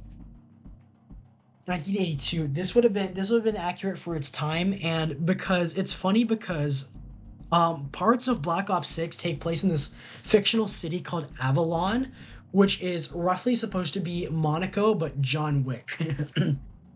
They made Monaco into like this John Wick place where where instead of a royal family, it's ruled by the mafia. And I think it's a lot of wasted opportunities because, excuse me, hold on for a second.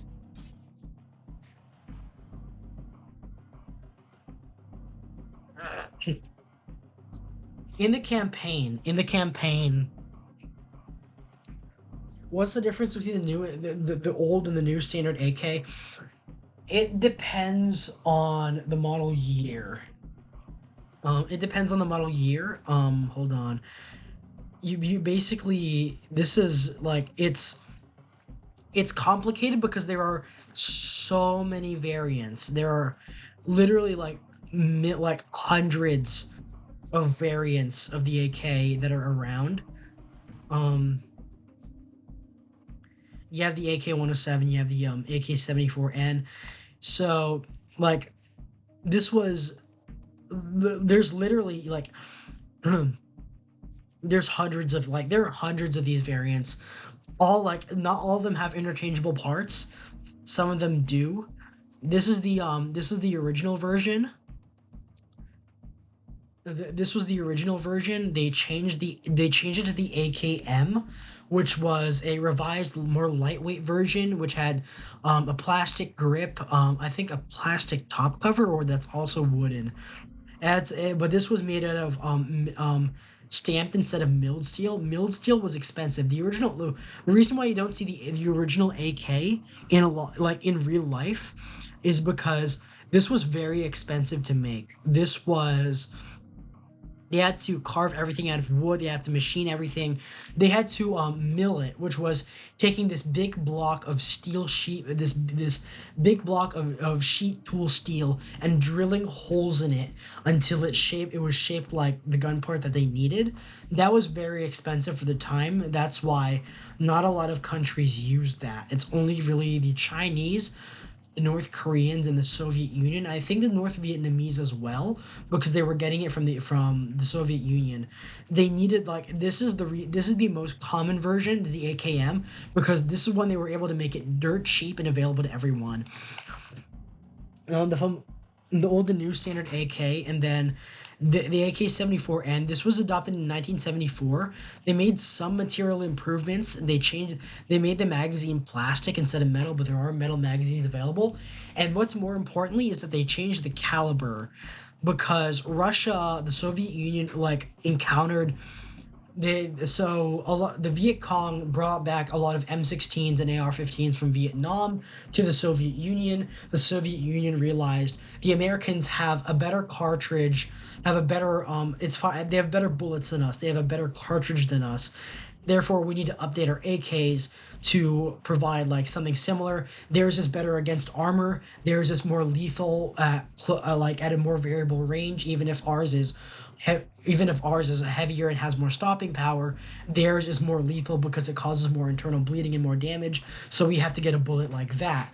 They invented the AK-74N, which is in 5.45, which is mimicking the 5.56 NATO that was demonstrating higher lethality out of the M16. So they had to revise it. And this is still the standard issue of the Russian army today, the 5.45, and I don't think it's changing anytime soon. Russia's working on a new AK, but because of the war in Ukraine and a lot of developments going on where Russia is like really heavily sanctioned, I don't think they're gonna get anything off the ground because they don't have the money. And TikTok heavy like a Brinks truck. Hey Foxtrot. Body armor, yay! The FAMAS and the AUG are the two most used ones in multiplayer. Yeah, the FAMAS and the AUG. Um, I highlighted the FAMAS because again, there's nothing set in France directly in France in Black Ops 6, but it does take place in Monaco. So you have like all these organizations like that are pseudo French, and I think it would make a lot of sense to have the FAMAS. Besides, it would be a good addition as a rifle. It would have a good addition as a bullpup because there's not many bullpups that I included. And going down the line, the Stagger AUG as well. The AUG would be the first rifle that you would get with a it would have a bad trigger. I don't know how to incorporate that into a game, but it would be lightweight and it would have an integrated scope, which is probably why a lot of people, including me, pick the AUG in games. It's an ugly gun, but it like no one can deny how cool the scope looks, so everyone picks the IRC. They have the AK-12 in limited issue, but Russian troops don't like it much. They're making modern versions in 5.56, 7.62, and 5.45. Yeah. Um. So yeah. So like, there's a lot. Like literally, it's just like searching. Like, what's the standard AR-15 variant? Like, there's literally hundreds at this point because everyone is making like different versions of the same gun that have like different tolerances, different specifications. It's like that's how it is with a lot of military equipment as well. It's just like making knives or making pistols or making literally it's making uniforms even. Everyone is producing the same thing of each of the same thing of every same thing, but with slightly different specs each time. And it's only when one major company or even one major military decides to switch to something else will everyone follow suit. Right now, the U.S. is sticking to the AR and the Russians are sticking to the AK. That's not changing anytime soon because we have hundreds upon hundreds upon hundreds upon hundreds of variants that are like in production and still going on. But yeah, that's like I guess the real world gun talk for this fictional gun. But I guarantee that most of the resources have been stolen and sold by now. Yeah. I included this one. I included hold on. Was this in Cold War? The Groza. Anyone who's played Girls Front Line knows what the Groza is. Yeah, they had the Groza in Cold War, but well, I picked it mostly because so it makes sense why this is I picked the OTS 14 Groza 1, which is 7.62 by 39. I wanted more 7.62 by 39 rifles and to have its own bullpup instead of the 9 by 39, which goes to the AS Val. The HK33, which is and the HK33. They technically have it because they have the set me model L, which is funny. So it's basically already in the game, just under a different name. But the OTS 14, the Groza 1, I picked that, well, half because of Girls Frontline and her like massive popularity in Girls Frontline, and also because this was made and like during a time in the 90s when Russia and the Soviets were experimenting with bullpups. There are a few Russian bullpup weapons now, but none of them like seem to be very popular. But this would be an interesting addition. It was in COD already, so why not add it back into COD again? This is where it gets a little bit controversial because you have the G36. Cannon wife, yeah, Cannon wife. Well, best wife is M16A1, but Cannon wife, I guess, according to Mika Team from Girls Frontline, is Groza. Um, now I'm thinking of Now I'm thinking about it. Why did so many police departments in America have HK33s and MP5s? Well, overall, for I think for a while, there were a century and a lot of importers were importing these rifles during the Cold War back into America, and since I think because Colt was geared mostly for civilian and military sales, HK could occupy a lot of the police market. It was either make this for the military, make it mil spec, make it for civilians, make it civilian spec.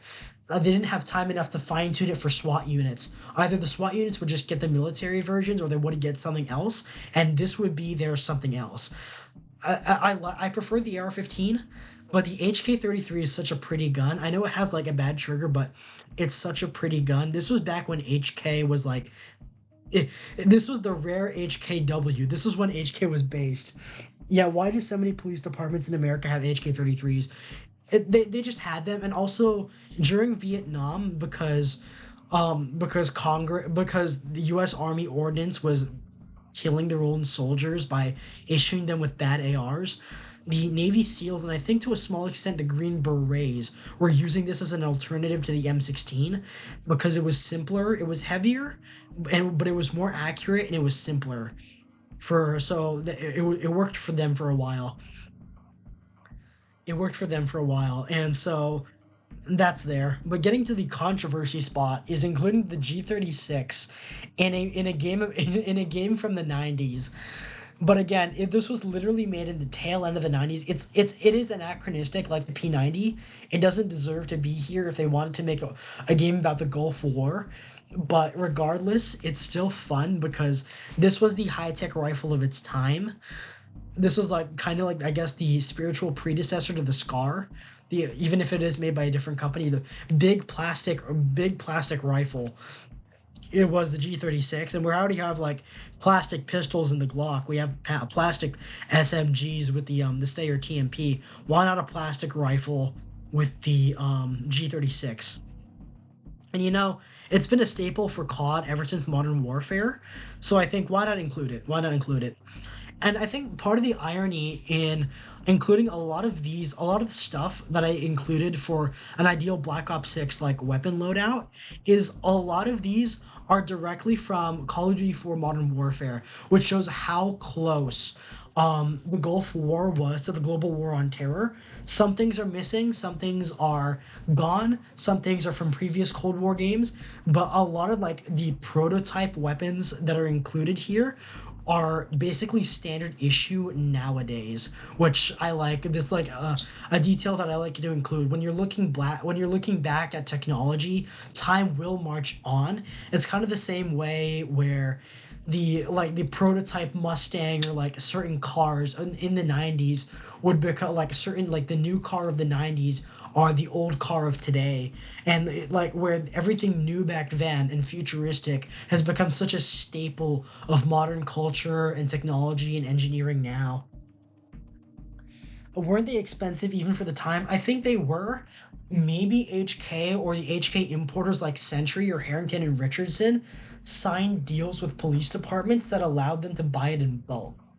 I think that's how licensing agreements works. I know a friend who owns a gun store, and I think he's involved. I think he has friends who are lawyers. He might be able to explain that better. I'm not gonna like bring him on or anything, but he has explained it like a few times about the legality of certain things, how importers get around certain things, and I think they were the only reason they were able to import select kinds of full autos, if but since they weren't military issue, they weren't like standard issue for the military, was by getting them to police, and I think that's how they got transferables into the country. And then another one that it is in the game, the Sig 551, which is actually the Sig 550. Hold on, where's that? The Sig 550. Um, where's that? The Sig SG 550. I made it the 551 because it wasn't like I didn't think it needed the really long forend, but you could turn it into the This is the Growl from Modern Warfare, or the I think this is the Graw from Modern Warfare, the GRAU, I think. Yeah, but this is also a Black Ops staple. They called it the SWAT 556, and the SIG 5. This was back when SIG wasn't having crash outs on Twitter, and they were a pretentious Swiss company that were making Swiss AKs and NATO calibers. But yeah, but that's already in the game. I included it at the last minute because there's already an SMG based on it in the game. Why not keep it? And I guess the NATO spec guns needed an AK style weapon as well, so we included the 550 because this is the AK operating system. It has the FNC too, which while the Pindat SS1 V5, I like the Krieg 6 because that was in Cold War. As much as I'm not going to include this because I think my weapons list is already bloated. Yeah, but it still fucking works. Hi, Lukester. What about artillery? It depends. You need to get there's licensing agreements with artillery. I've been to a place that rents out artillery. I know there are people like Battlefield Vegas in Las Vegas, Drive Tanks in there's three places that I know that have legal artillery. Drive Tanks in Texas, Battlefield Vegas in Nevada, and Dragon Man's in Colorado they all have rentable artillery that the civilian ownership, but I think that's heavily restricted. You have to have like a really special permit, or did you know Cielo holy shit, it's the MGSV rifle. Yeah, this is the man who sold the world. Then you can't be the same.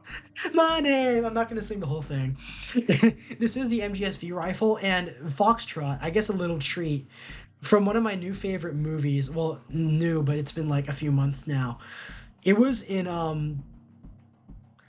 Heat as well. And I kind of again, the weapons list is already bloated enough. I've already included too much stuff in there, and I can't I know I'm designing guns for a game. It can't be too bloated. It can't have literally everything in it. But it would make a perfect fit for the 90s, not just because of Metal Gear Solid 5, but because it was in Heat. It was in this really good movie, in the in the Los Angeles shootout. Yes, the MGSV rifle. But Cielo, are you familiar with it's not civilians technically, but the U.S. Forest Service, and from what I think the U.S. National Park Service, I think U.S. Forest Service and National Park Service have access to military grade weapons to apparently trigger avalanches by intention. And they tell us with a straight face that Bigfoot and Wendigos aren't real, and then they have weapons like that. You're like, oh, like I don't know, man. Like, what are you like? What you're telling me, and what you're like, you could just set avalanches off by dynamite. You don't need that cannon. But we all know why you have that cannon. So rock on. No, wait. I mean, like, what's used by the armies, nor how to. Oh, what's used by the armies, like with the new ones? That's a long list. That's not at the top of my head. I'm not like as much as I'm interested in guns and stuff. It's not like I don't have a record of every single artillery piece used by the army at this current point. I know you're Brazilian, Ciolo, but it's like it differs per military. It differs even within some militaries or some regions. So I'm not familiar with that kind of thing. I don't think so. Nor how to. What about artillery? But yeah, but it's hard to get it as a civilian, and there's a lot of different types that are used by the military. Going into battle rifles, designated marksman rifles, a lot of these, I guess, are more conventional choices. The G3 SG1, that's in Counter Strike. Everyone knows what the Dragunov is. Everyone knows what the FAL is and the SR25 is. That's already in the game, which I think it's a really pretty gun as well. Where is that? The SR25. This was Eugene Stoner, the last gun made by him. Yeah, the Knights Armament SR25. Early model with a KAC tube handguard. Yeah, this is the good stuff. This is the really pretty rifle. It was developed here in Florida. It was Eugene Stoner's last gun. But and overall, I think it's a good addition. It's a good addition to Black Ops. And something I did include as well is the M14 and the M14K. This is mostly as like to honor not like I guess in some ways it's Hollywood, but to honor where is that Black Hawk Down, and to honor Black Hawk Down because I think what's his name, Randy Shugart, the U.S. Delta Force used the M14. What they like this would have been accurate military uniforms for the time for what they were worth. This would have been an accurate scope for the time. This was in 1993. This was directly after the Gulf War, so most of the things that they were wearing and using and operating with would have been available during the Gulf War. So, and like this would have been available at the time. This would have been available at the time. This like the red dot and the laser that it was been using would have been available at the time. And I think both to honor it to keep the memory going of the people that served during Operation Gothic Serpent would be a good addition, I guess, for Call of Duty. The last one being the Walther WA-2000. Most people know what that is. Oh, it was in the Living Daylights. It was in Bond. It was on that. It was also in Hitman. I think it would be really pretty to use the second variant as well, because it's a bit shorter, it's a bit more modernized, and I know like it's very you'd never get a chance to use one in real life, and it's such a pretty rifle that I guess why not include it in a game like this. It wasn't 300 Win Mag, so you get that. That would be the most powerful of the semi-automatic designated marksman rifle. It's technically a sniper rifle, but it's in semi-automatic, so I put it under battle rifles. And it's the one from Fallout New Vegas. It's in the other French gun, the PGM, the Hecate 2. The Hecate 2. This is the anti-material rifle from Fallout New Vegas. It is anachronistic, but there is a similar version. Hold on. Ultima Ratio, the Ultima Ratio, where is that? The PGM Ultima Ratio. It's just in 7.62, but I wanted to include the full size. Like if you're gonna include this, why not include the FRF2, which was the historically accurate counterpart? But the larger Hecate 2. This guy, yeah, the Fallout New Vegas rifle, the anti-material rifle. I included that, but this was 1993 to present, so it's anachronistic for the time, but I think it would be a good fit for multiplayer as like the most powerful weapon in the game. And then the KSVK, not many people know that one. The KSVK, Black Ops 6, and that. In the KSVK, this would be the Russian counterpart. This was a bolt action. This was also in 1990s through present. So it's technically accurate, I guess, if we don't know when it was made. But this would have been the other counterpart to the bolt action anti-material rifles. And then we have the you have the three Accuracy International AWM and the Remington 700. Both of them functionally do the same thing, although I would argue the AWM, like I guess the op if you play Counter-Strike, that would be it would be heavier but it would have the highest accuracy out of any rifle in the game. The Remington 700 would be easier to unlock, easier to use, but it wouldn't be as accurate. It would be lighter weight, easier to use, and a reference to the M40A1s used during the Gulf War. If you've seen Jarhead, I should include Jarhead in here as well. Hold on, where's Jarhead? You have Blood Diamond, because Jarhead is actually about the Gulf War.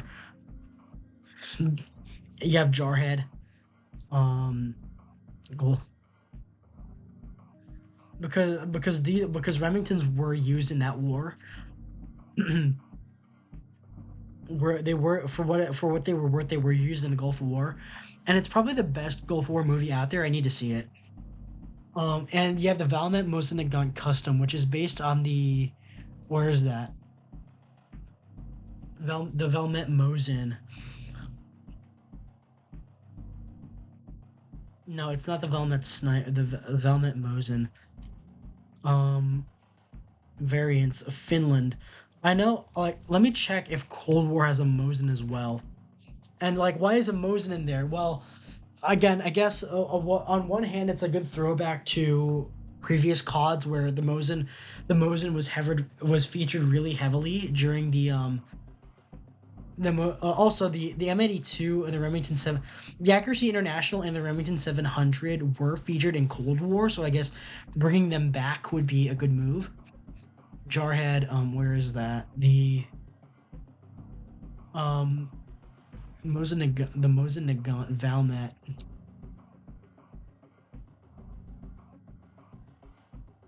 Where is that? I'm trying to look for the specific one that I'm looking for. The TKV 85. This is what this is the Mosin that I was talking about. Technically, it doesn't make sense because this is in the custom 762x53 instead of 762x54R, because they have the cartridges are different between the Finnish and the Russian versions, but it would just be a Mosin styled after the TKV 85, which is why I call it the Mosin Gun Custom. And because it's cursed, you'd make it into the Obrez. You could make it into an Obrez. And the Steyr Scout, which again, because of Counter-Strike, where is that? And which includes Counter-Strike.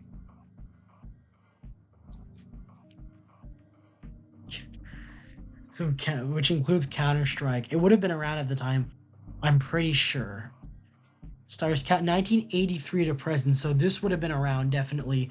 This would have been historically accurate. This would be one of the weaker rifles that you would be able to pick, but it's also the most lightweight. It only 5 rounds. You'd only be able to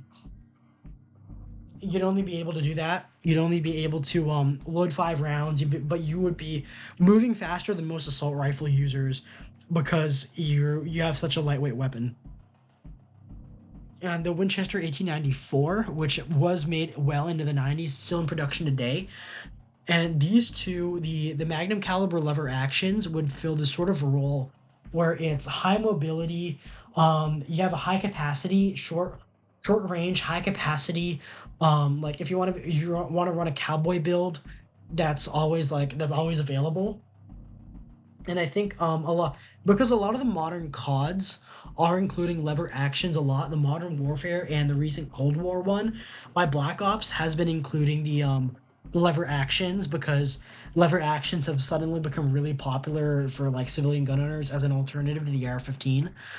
So that's really nice. Like not an alternative, but just like a side thing for gun enthusiasts. A lot of people are getting into lever actions, including me. And you have the anti-material rifles. You have the Barrett M82, which was featured in previous Black Ops 2, I think. The Barrett is basically a staple. It is the bread and butter of, I guess, I really the meat and potatoes really of Call of Duty sniping. It's not really a COD game if it doesn't have the Barrett. But you also have the OSV 96.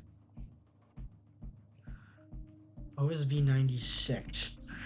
This is the Russian counterpart. 1994 to present, so it would be anachronistic, but this would be probably the best anti-material option available. It's semi-automatic. It's more accurate than the Barrett because it's direct impingement instead of recoil operated. But you'd only get 5 rounds. You'd only get 5 rounds, so the Barrett's 10, meaning you're gonna be lugging this thing around. You better make sure those shots count, or else you're gonna be left out in the cold. And you only have 5 rounds, so and not much ammo in reserve.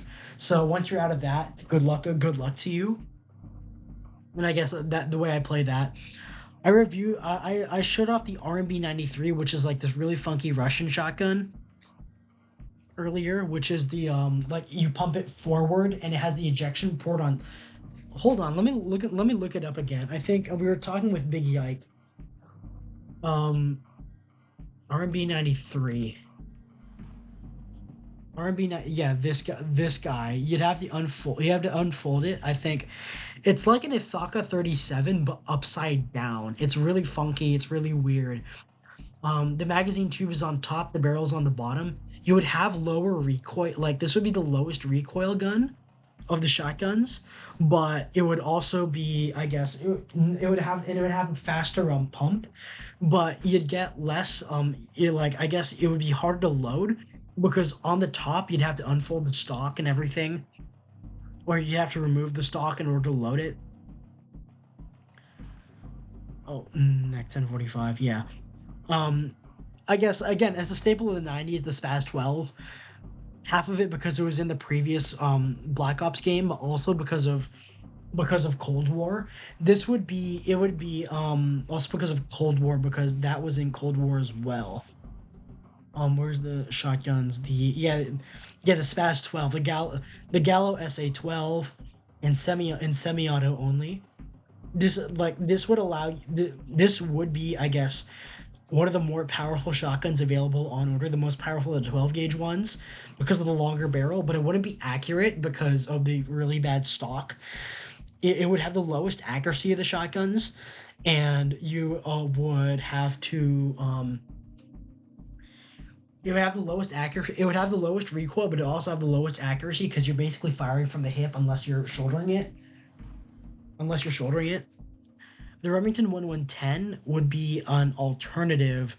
This would be lighter weight, semi-auto only, but you'd have greater recoil, and it wouldn't be as convenient in close quarters because it's a more lightweight. And the Remington 7188, which is the I think the Fieldmaster version of that one, was the tactical version of that. And in the game, like the 870 is basically a run-of-the-mill pump action. Literally a million of them ever made. That was we already covered the RMB 93. Remington 870 Marine Magnum, which is the Remingtons here, and it's a Mossberg in here, but I just have a preference to Remington because I've fired a Remington before and it's really nice. It's the only shotgun I've fired, but it's a really nice fire. It's a really nice feeling shotgun. Pantheon regular shotgun with a Mossberg and a promotional image. Okay, so you have these, stuff like that. I was talking with a friend. I wanted something like the TAC 14, so he got me provided me the name of the witness protection. And basically, like, if you want to if you want to pretend you're in TF2, you'd get the witness protection because it's sawed off. Remington 870. Witness protection. The witness protection, which is like this really short, really short thing. This really baby thing. It looks like the TF2 gun, but you know, that's the charm of it. You get that. It's your run-of-the-mill shotgun. Like you want to play Doom. You get the 870. The Beretta Silver Hawk. That's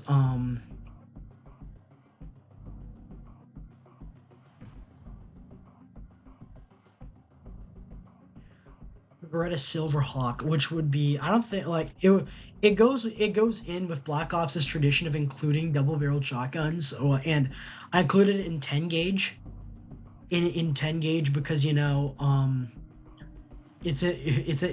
make it more power, like I don't think it would be as powerful as the KS23. It would be comparable in power to the KS23, I think, maybe, but it would be a lot more accurate because you'd have the full stock. And if you wanted to be not accurate, you could always saw it off to make the Lupara. Which is just your run-of-the-mill sawed off double barrel. They could hide in a jacket or something like that. The Mafia shotguns. And then at the end, something that I think this was in a recent Modern Warfare thing. Winchester 1887. It would make sense because where is that? Terminator 2 was in the early 90s. Terminator 2 was in the early 90s. So this would be, I guess, a really perfect homage to pop culture of the time. T2, yeah, 1991. This is perfect, dead on the money for of course it's a lot older than that, but like in pop culture, this would have been prime for use. It would be a sort of an American counterpart to the, I think actually I should 1887. I think I should call it the 1901 because that's when the 10 gauge version was made. And the Rose Box, which would be just the like this but sawed off as seen in here. This is the original Rose Box. This is what I refer to the Rose Box. So you'd have that. You'd have that, and that would be really nice. KS23. I don't know how I would balance the KS23 because it's such a meme gun.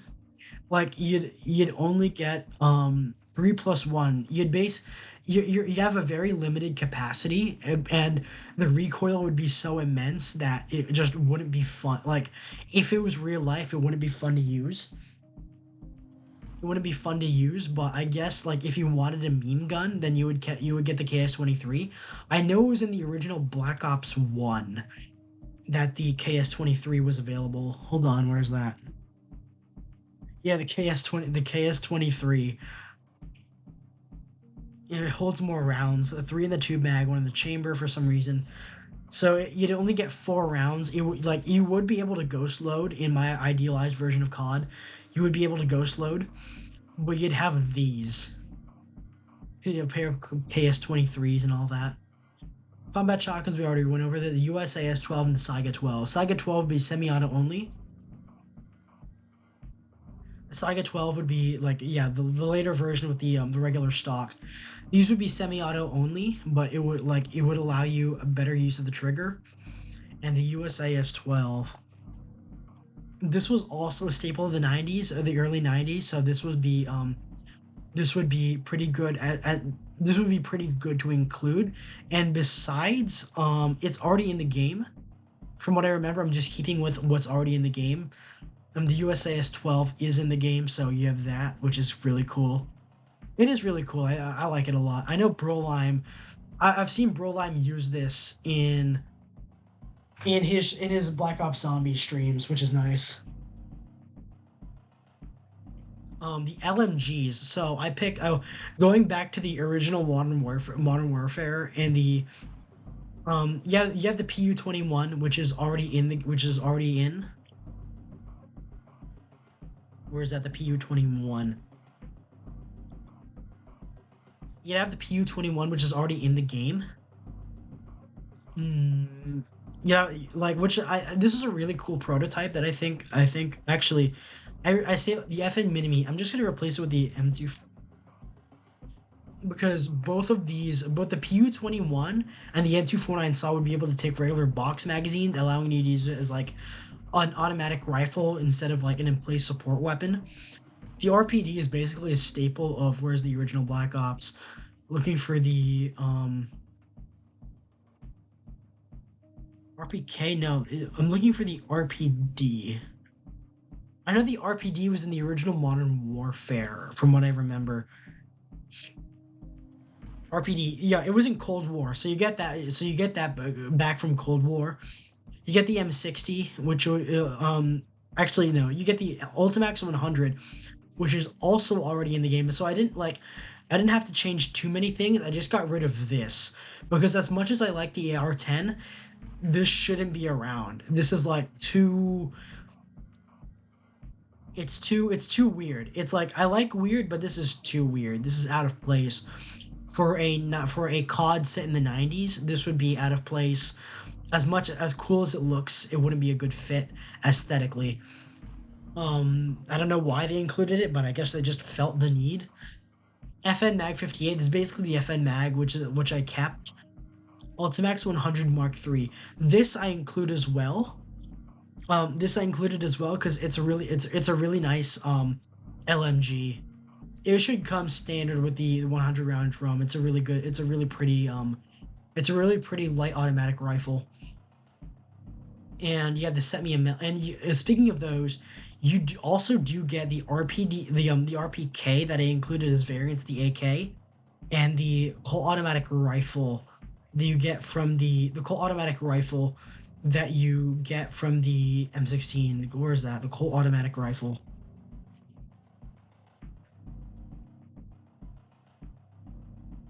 Um, Colt, yeah, this guy, this big ol' this whole big lump right here. This would have been the Colt automatic rifle. That would have been included as an option for customization, which I think that would be nice. It might be already included in the game, but I'm not sure. It might already be included in the game, but I'm not sure.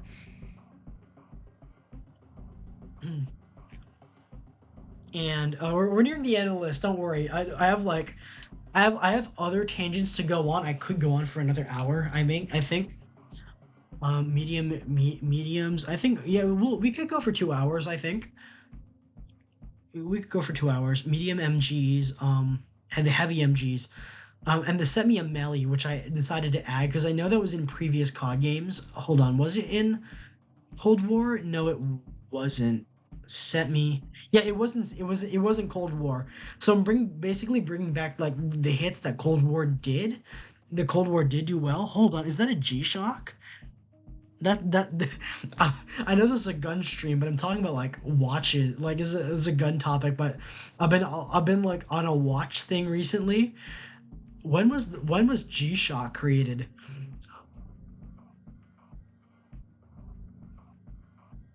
G Shock. Hold on. When was the first G Shock? I'm sorry. I'm like going on this tangent. I want to keep things interesting. But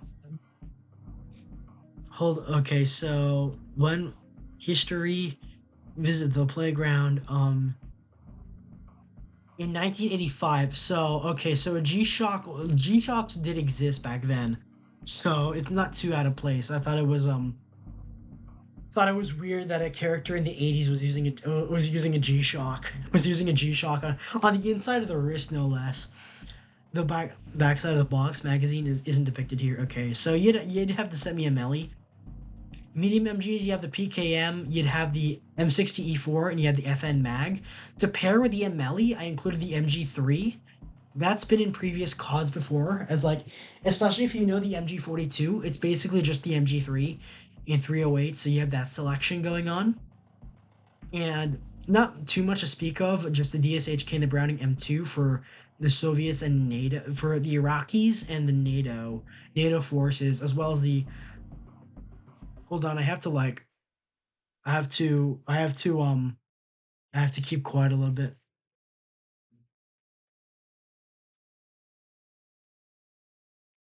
I have to keep quiet a little bit.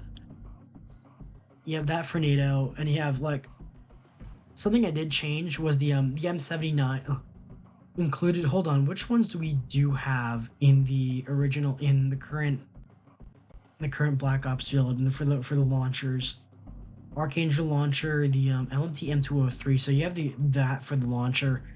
Panzerfaust 3. I replaced that with the Carl Gustav the Carl Gustav M3 because I wanted something more reloadable. That would fit with it. The RPG 29 and the RPG 7 would be the opposing force ones. The Raphael Spike for the Archangel, which is basically just the Nikita from Metal Gear. If you know the Nikita from Metal Gear, it like you get to control the missile, and the FAM 92 Stinger for the these are all like no toes, no javelins. These are all like designed to be carried by a single person. So that's why like the toe and the javelin aren't on here. And the Stinger would be the only, I think, guided. The Spike and the Stinger would be the only guided ones. The Archangel would be for anti-tank. The Stinger would be anti-air, but the Spike would be for dual role anti-air, anti-tank. So you got that going on. For the launchers, the M79. Did they have the M79 in Cold War? And the Scouts gun. The Scouts gun. The Scouts gun is, where is that? No, that's engineers. The Scouts gun doesn't exist. The TF2 Scout gun doesn't exist. Yeah, the Force of Nature does, which is the Lupara I was talking about earlier. But Scout's gun from TF2 does not exist, unfortunately. Sorry, Lukester. Well, fortunately, because it doesn't make any sense. I don't understand how it would work. I don't understand how it would work. I have to be a little bit quieter. Okay, I think I can continue talking. M203 on NATO mounts. The M79, that was in the original Black Ops 1, it looks like. Yeah, the M72 Law. Black Ops. No, they didn't have the M79 in Black Ops, but I think it would be a really good choice. Especially have like the pirate gun, which is the M79 sawed off. For reference, this is the M79. For reference, this is the M79. It's the really funny single shot that it just it does the thing. Affectionately known as the pirate gun. DevGru operator, so the Navy SEALs use it as like a pistol length version. M79 pirate gun. Then the RGM-40 Castet, which is the VOG 25. That was in Metal Gear Solid 5, I think. And the GP25 on Eastern Bloc mounts, which is the GP25. The GP25, this would be your like Russian grenade launcher. This is in Modern Warfare a lot. You see that a lot in the Modern Warfare series. And then I guess the prize of the show, which would be a kill streak or a score streak as I call them now. The Hawk MM1, and by that I mean this guy. In 40mm, I think it's capacity. You get 12 rounds of 40 mils out of this guy. That's your for the War Machine perk, and the Death Machine is just the minigun. And this is where I think it gets a little bit more interesting, is because I am doing a little bit of a react slop because I've already watched this. I am featuring the gun tubers. A lot of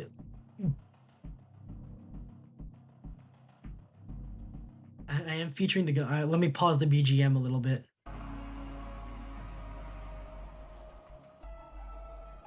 Sorry, Agent Espo. I'm a really big fan. I'm just watching your stuff right now. Call of Duty and retro AR-15s. So when I saw that they added a Colt 723, like at least at this point, some of the stuff is accurate. Some of the stuff would be accurate, but in terms of attachments, the reason why I have so many of these like labeled is because Hold on, Commando, Predator 2. You'd have the Laser Products Corporation site. A lot of the sites and the stuff from Black Ops 6 are wildly anachronistic. EOTech did not exist back then, which is why I referred to Surefire stuff as the Laser Products Corporation, because that's what it was, that's what they were named back then. The Aimpoint Cont M2, which was used in Black Hawk Down during the Black Hawk Down incident.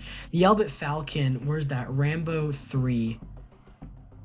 The Rambo 3, because this is the Israeli Elbit Falcon, which would have been an early red dot used during the late 80s. Elbit Falcon, the Trijicon, the ACOG. Everyone knows what the ACOG is. Everyone loves the ACOG. And this would have been the earliest instance where the ACOG would have seen action, because to my recollection, it was first deployed in the Gulf War. It was first deployed in the Gulf War as like a means of extending soldiers' reach through their rifles. Yeah, and you have the Weaver Quick Point, which was where's that? Oh, you have the Colt scope, the Colt Sporter scope. Which of all places, I had to find this Italian movie where they were showing it, but it's also being shown here. That's the Colt scope that's being used on top. Now, those were around in Vietnam, and they lasted well until the 2003 invasion of Iraq. So what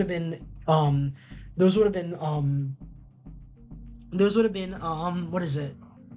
They would not have been anachronistic. They would have been why am I stumbling over my words? They would have been good for the time. They would have been accurate for the time. The use of the Colt Sporter alongside the Trijicon ACOG, which is what the ACOG was meant to replace. The Weaver and the single point I get from this was a movie made all the way back in the 70s, and I think this is one of the earliest instances you could see. This isn't a reflex sight of like a tactical reflex sight being seen on a rifle. This was from the 70s, but so I think it would still be in use by the early 90s. A single point SP220, and in the transporter, you get the 1960s to early 70s, the Weaver Quick Point. This is the scope that Jason Statham is using. That big old thing right there.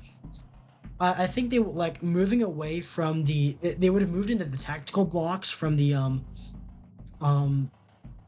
greatest care. Oh, we're gonna get a Mecha Break ad, so I'm not complaining. It's the right kind of ad that I'm fine with. But you would have had one of these kinds. I think they're not necessarily accurate, but the aim point the ANPG2. Hold on, what's the name of that laser sight? Foxtrot, you could help me here. I'm trying to look for the name of the 1P29 and the PV and the PSO1. Hold on, I have to add the SUSAT.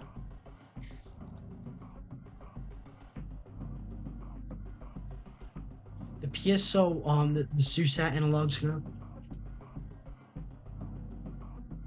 The 1P29, the PSO1. The PSO1 would be on the Dragunov. Of course, I'm not familiar with like every attachment. I just know the famous ones and the ones that I see in movies. And the ones that I see in the movies, so all the I can't name everything that would be on here, but I like at the very least I would like Black Ops to try and replicate what was historically accurate for the time, things that were in use in the 90s. And that's why that's why I'm trying to and there's 22 22 words of anachronism in this page. Anachronistic, highly anachronistic arms type 1 is anachronistic, as debuted in 2017. Anachronistic gear from Modern Warfare 2. Anachronistic gunner holding manning the minigun. a lot of the I love how a lot of them are anachronistic. Like they just don't fit they just don't fit for the time. But at the very least, keep it from the like early to the late 90s in terms of what you should attach to the guns. Predator 2, where is that? Predator 2. They's got it, like this is the kind of aesthetic you would have been seeing. Weaver rails instead of Picatinny. You would have been like bottom frame mounted laser sights like these. These would have been early laser aim sights. So like these kinds of sights would have been the common ones at the time. Like we have like the big laser sights and such. All of these would have been in use of weapon li- weapon lights and laser sights and all that and all that sort of thing that would have been in use by in the 90s when this would have been accurate in the so like basically we're looking for something accurate for the 90s that everyone would have been using during the time. And I also included like the body armor of the time because I thought that I wanted that to be accurate as well. You have the past GT. Everyone knows what the past GT is. Actually, hold on. The C79 optical sight. This is the Canadian developed version. Tritium illuminated reticle. So this is an analog sight. C79.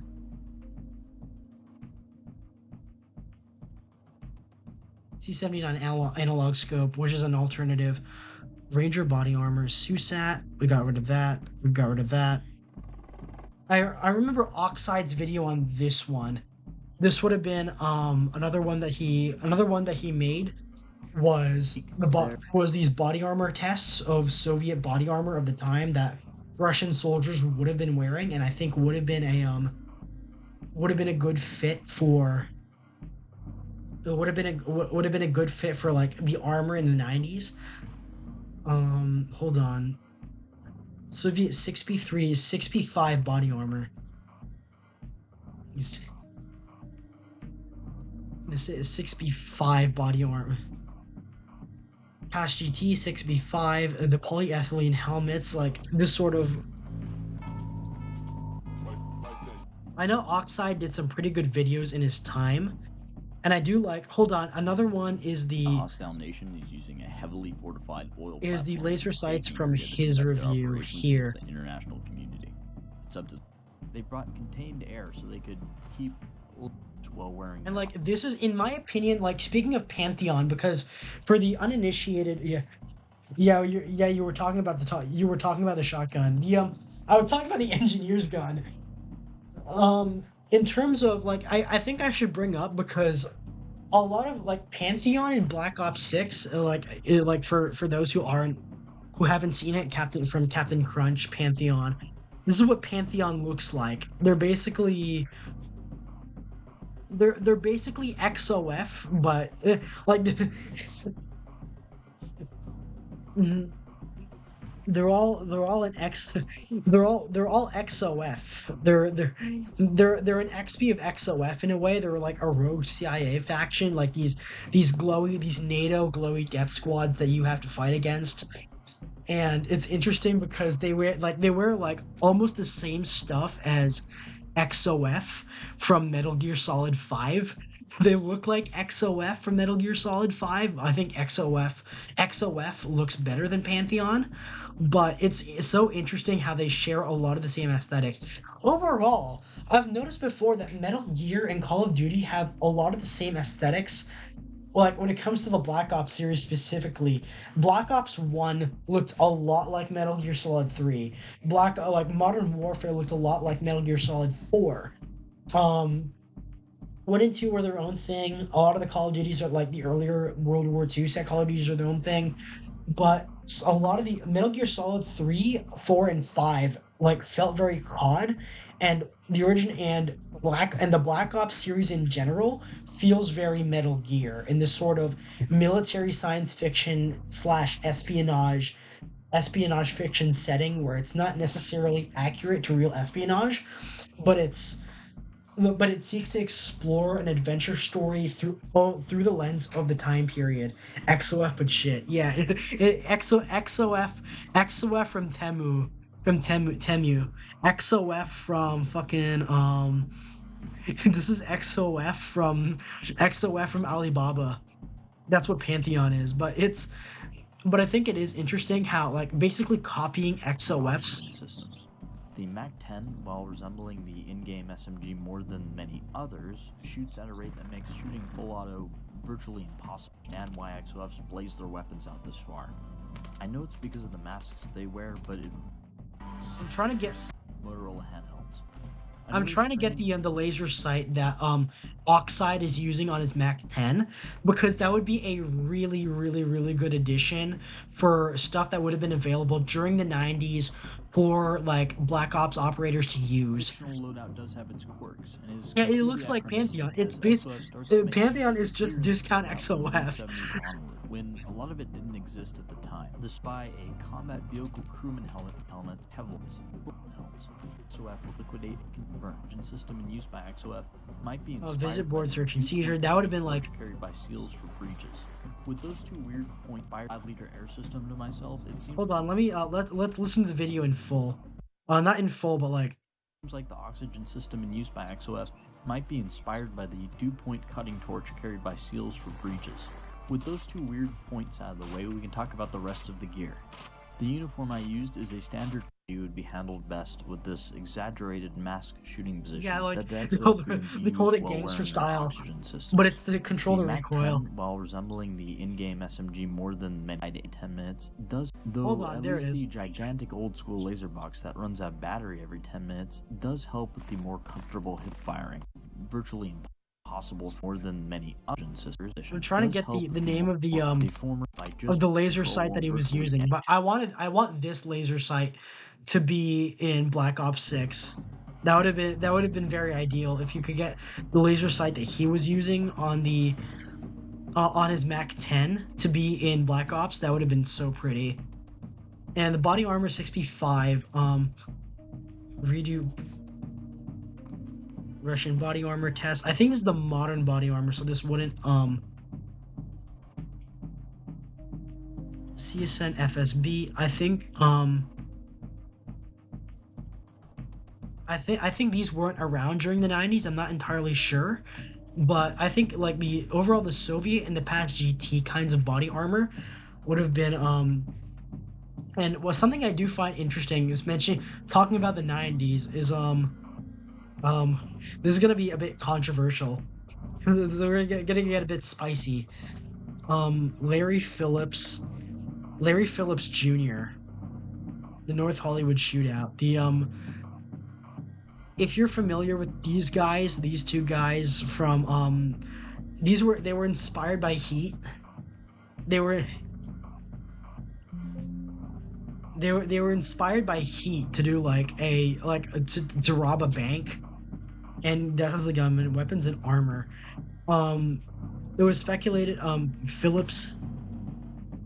Yeah, no, so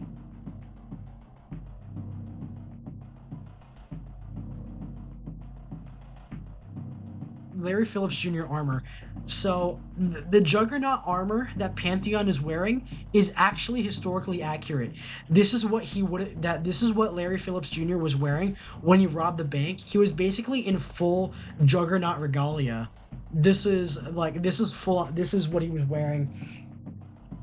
Is there a website that identifies body armor from video games, movies, and TV shows? Unfortunately, no. You have to search up a lot of it yourself, or you have to be familiar with it. Some might be generic brands, and they're not easily as followed as guns or weapon lights or specific brands like that. Especially when a lot of them is, I guess, generic. A lot of it is generic. XOF could past GT protect from rifle bullets? I'm not sure. Hold on. But because funny in the I'm wearing a steel version of the past GT in the thumbnail. On the U.S. Navy flak jacket, the past GT vest was designed in 1980. The flak vest. While generally incapable of stopping rifle bullets, the Apache vest provided better protection against shrapnel and reduced the severity of injuries from small arms fire when compared to the M69. Despite its ability to stop pistol rounds, including 9mm parabellum, the vest was only ever designed or intended to stop fragmentation without injury to the user. So they weren't the best for their time. A lot of like the Russian stuff that I mentioned here, the Russian stuff here is probably the more potent stuff. I think there was steel body armor in that time, but I can't be entirely sure. I can't be entirely sure of where if you could get I'm not entirely sure if steel plate existed back then. It might have, on the NATO side at least. I know the 6P5 used titanium. That would have been your rifle plates. That was the equivalent of your sap. No, wait. Ranger body armor. Hold on. What did I close? Suet site.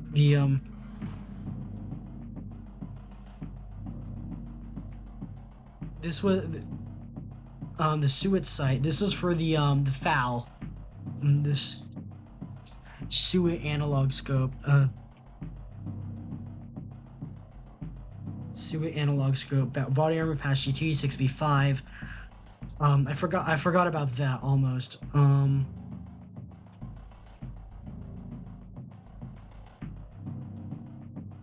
Where's that? The Ranger body armor. This would have been the U.S.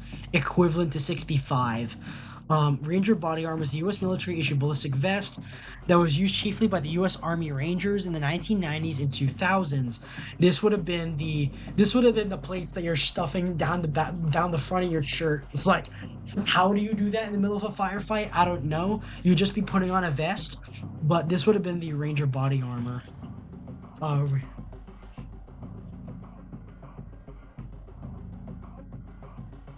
Ranger body armor need. 6B5. Let's look up 6B5. Advanced the ACOG that was available during that time. Past GT Ranger body armor. And the USP1 site.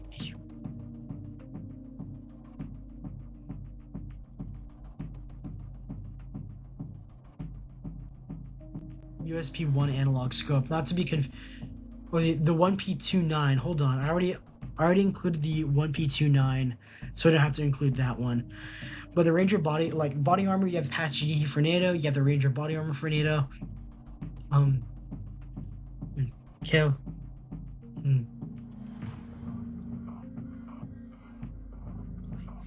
Eastern Bloc plate and 6P5 for Eastern Bloc plate, and then we need, like, I guess, a soft body armor for the Iraqis to be using.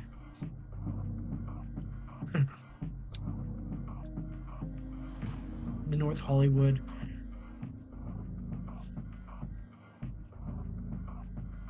North Hollywood Juggernaut armor, which is, I think, obligatory to be mentioned. 6B. What is it called? Just thinking. You think countries are going to actually stop ordering the F-35? No, we have the best. We have the. I don't really want to talk geopolitics, like, at the moment, like, specific geopolitics at the moment. Oh, the Iraqis had body armor? I think they had body armor. I'm not sure. Saddam ordered a lot of stuff for his soldiers. He was the fourth largest military in the world at the time. And I think this persisted until 2003, the invasion in 2003. USP1, hold on. What was I looking for? But yeah, in regards to the F-35, no one's actually gonna stop buying it. It's just too good of a platform. Politics isn't changing that. Ranger body armor, the 6B5. 6B5 Ulej was the Soviet Armed Forces. The 6B4 ceramic vest. This is titanium. Plates can be one of several materials: titanium, steel, and ceramics. For, like, simplicity, let's say all of them are ceramics. 6B4 is 6B3, and, like, Oh, this would be the equivalent to past GT. Um, body armor, synthetic. So this would be the I think Iraq. No, Iraq didn't use this. Iraq 6B2, 6B2, Eastern Bloc, Kevlar. So that rounds out our body armor at least. Like you can like Russian and I mean and like NATO characters, they would be wearing those. And you have like for Juggernauts, you'd be wearing like something like the North Hollywood Juggernaut. Ranger body armor, 6B2 ballistic vest. Iraqi ground. Let's see if we can find anything specific. Gulf War military equipment. M17 gas mask. Iraq. Let's see what Iraqi body. Hold on.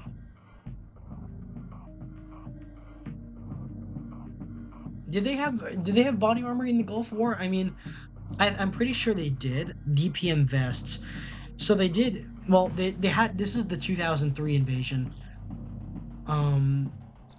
Or Iraqi, but like I'm not sure if the Iraqis had body armor, but at the same time, I think at least for the issue of gamification and having some enemies have body armor, I think the putting the Soviet stuff on the Iraqis would make for something good. And because I was so inspired by by Falcon's Fighter Tales, Black Ops 6's airplanes are weird, I decided to revise the score streaks as well. We got like 30 minutes. I've never seen in pictures of Iraqi troopers or troops post Iran-Iraq war. If you've seen Iraqi troops post Iran-Iraq war, they basically look the same from through the Gulf War into the invasion. They all look the same. They wore the same uniforms. They carried the same weapons. They carried the same gear. It was essentially the same. Iraq had a really large military for its time until they were cut down to size by the U.S. and the coalition, because they were like having constant wars all the time.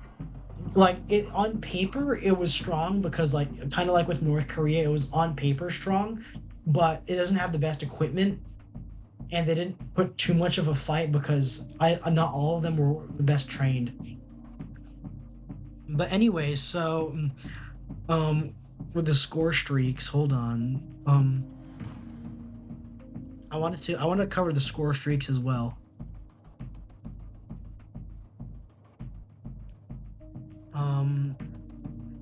Yeah, the Black Ops 6 core streaks, the Scout Pulse, that goes unchanged. The SAM turret, the UAV. This is ironically the IAA Heron, which I made the counter UAV. I don't know why the counter UAV is the E2 Hawkeye aircraft, but you know, I replaced this. I replaced this with you know, hold on. The General Atomics Nat, which was this is the predecessor to the Predator drone, but it was not armed. This was in use by the CIA. This was camera only. This was a camera only UAV. So I think that would be a really good fit, and it does 1989. So this would have been in service during the Gulf War. It would have been in service for the Gulf War that you could call it in, and the IAI Heron, which is the Israeli version, IAI Heron,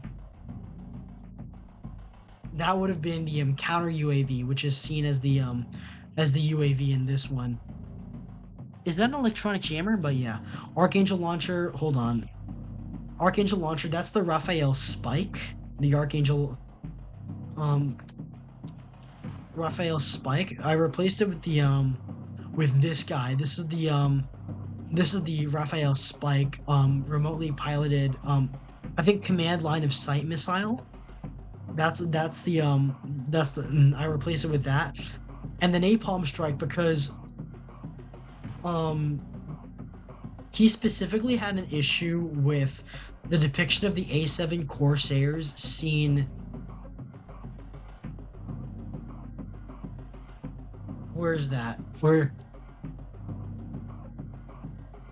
I had an issue with the A7 Corsairs depicted here because they're not accurate, and like Call of Duty as of late has been doing these really cursed And for some reason, the English Electric Lightning doing these really cursed like mashed up aircraft. So I decided if we're gonna stick to real stuff, then like the stuff that I would pick is the LTV, the A7 Corsair 2. The Corsair 2 for the Rogues. This is the real aircraft that they use in the Gulf War as like as an addition to the A10. I like the A10 much to the chagrin of some of my friends. Falcon's Fighter Tails is a NAFO guy, by the way. Well, thankfully I don't see much of that. Apparently they were really well trained during the Gulf War. But yeah, they were using the LTV Corsair 2, like much of the chagrin of some of my friends. I do like the A10, but I also like this. This would have been this would have been the sort of the kind of thing that I would have had in the as part of the Black Ops 6 thing. And for, I guess, to demonstrate how high level in tech Pantheon would be, I gave him the F-16. The F-16A, which is just the early variant of the, where is that, the variant, the VOT Model 16, the Lightweight Fighter Program, the YF-16. This would have been the F-16A that they would have been used for those strikes for the Pantheon, and the Dassault Super Étenard for the Syndicate, which is kind of elements of what is shown here with the side intakes, the Dassault Super Étendard. This would have been for like the Syndicate, I guess, featuring some level of French aircraft. And leaping back into guns, you have the hand cannon, which is the Mateba Unica 6, which we already covered. That would have been the hand cannon, the Death Machine being the minigun, the War Machine being the Hawk MM1. And going back into the vehicles, the Watchdog Kilo, I made it the Super Cobra for the Rogues, for the Rogues faction in multiplayer. AH-1 Super Cobra. This would have been in service during the Gulf War. This was in service by the end of Vietnam, so it would have made sense for people to have them. To have like aircraft like this, even if it is a bit outdated. For the Pantheon, the Apache, H-64 Apache, of course. This is like, of course, everyone knows what the Apache looks like, but you know, and they were featured in Black Ops Cold War anyway. Black Ops 6 anyway, so that'll be fine for the H-64 Apache. And the the Napalm Strike, that ends up being the Corsair. And for the Syndicate, which I just wanted to go throw in as an Easter egg.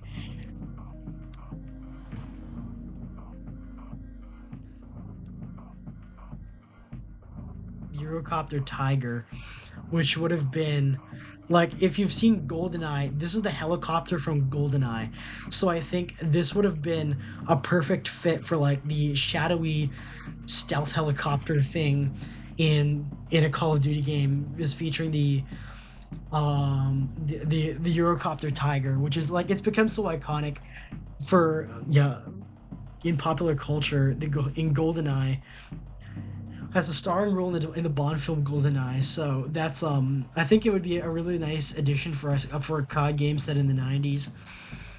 The strategic bomber, the Sukhoi Su-24. Why are a NATO-aligned faction, or I guess a rogue American faction, using Su-24s? Well, they would have been able to source stuff from probably Iraq, or probably Iran, or some other country that was participating in the Gulf War, that would have been able to lend a cheap Su-24. Like, they would have been able to find an Su-24 after the fall of the Soviet Union.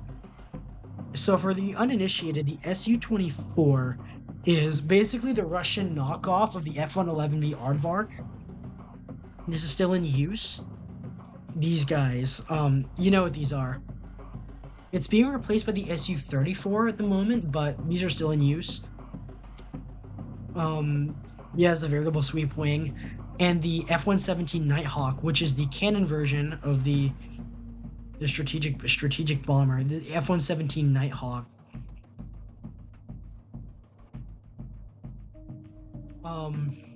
Of course, this can't be ignored by it being featured in Black Ops 6. Oh, in 2002, this was already this was still flying. Makes sense. Okay. And the Dassault Mirage 4 for the Syndicate, like implying that they have enough control over like the French military to call in strikes. The Dassault Mirage 4 for the because this is supposed to be a bomber. Deep reconnaissance aircraft. And for interceptors, of course, like, yes, the F-15 is kind of the star of the Gulf War, but I wanted to give it to the F-14A. Like both Rogues and Pantheon would have been able to, like, Rogues would have been, both of these, the Rogues and the Pantheon would have been able to source them from, like, maybe Iran, while the Syndicate got Dassault Super Mirage 2000s.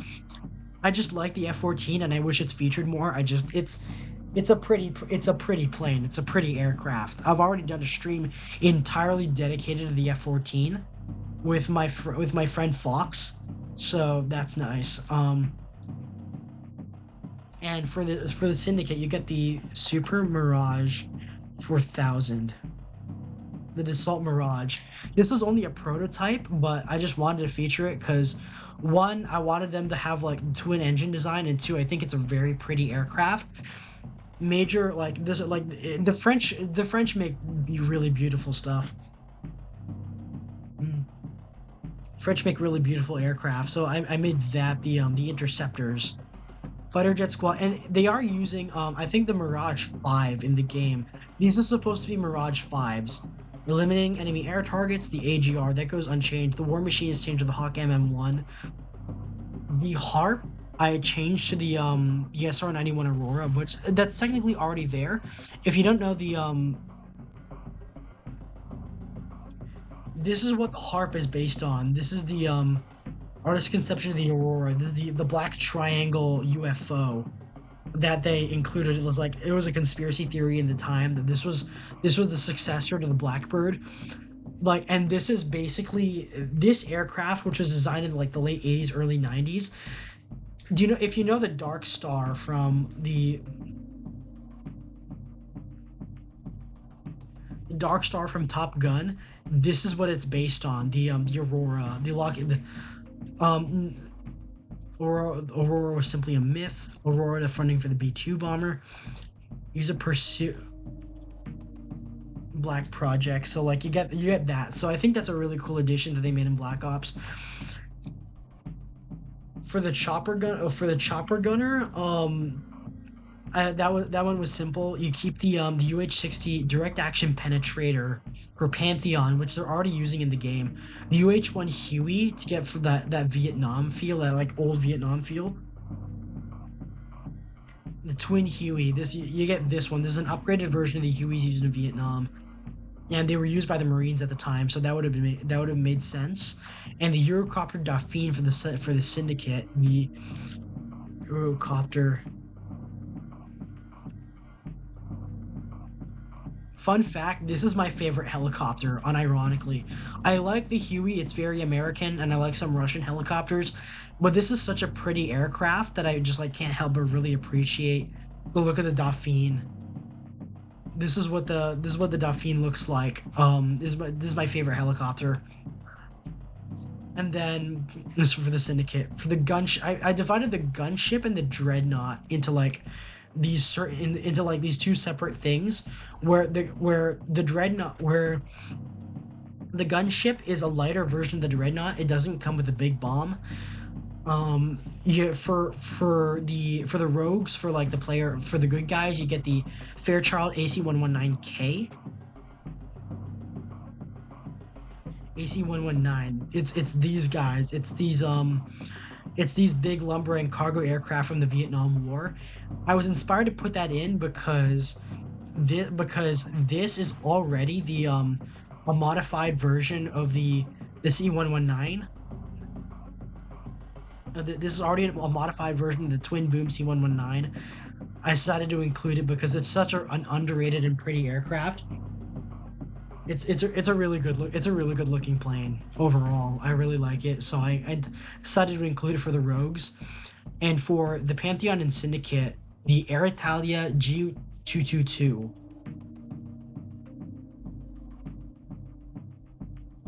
So you have this is in use by the Italian Air Force, and it looks kind of like a baby C-130. Kind of like a baby C-130. You get this, you get all this. This is, from what I'm aware, this has been converted into a gunship before. This is the Spartan. This is termed as the C-27 Spartan by the U.S. Air Force, but the plane was first built in Italy.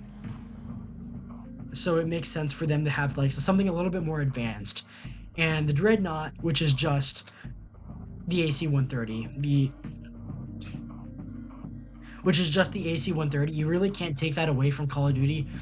It's part of the series identity. But yeah, that's I think that's all. I think that's all of where we finally got to the end of the list after 2 hours. The AC-130. You have that, so I redesigned the score streaks as well. Overall, this is what I came up with, and I am a bit proud of it because it helped me like take my eyes off some bad days and refocus my creative energies into something. So what do y'all think? What do y'all think of this? I got like 10 more minutes before we raid into someone else. Oh, I'm probably gonna finish watching the campaign if I don't have the Let's check subscriptions. But yeah, we have 10 more minutes. What do you guys want to talk about? Oh, I know where I'm rating. I know where I'm rating. But we'll give it 10 minutes so I can like hit the 2-hour mark, because I really like yeah, overall I think I put together something pretty well in this regard, putting up everything I included Agent Espo, and I guess the funny thing that I should also mention in the GunTuber VTuber space is James Reeves. I don't endorse his account, but I do endorse Leaflet. I haven't watched most of her videos, but like James Reeves, this is like a famous GunTuber. He runs the Firearm blog. He is now acutely aware of the existence of VTubers. Yeah, it's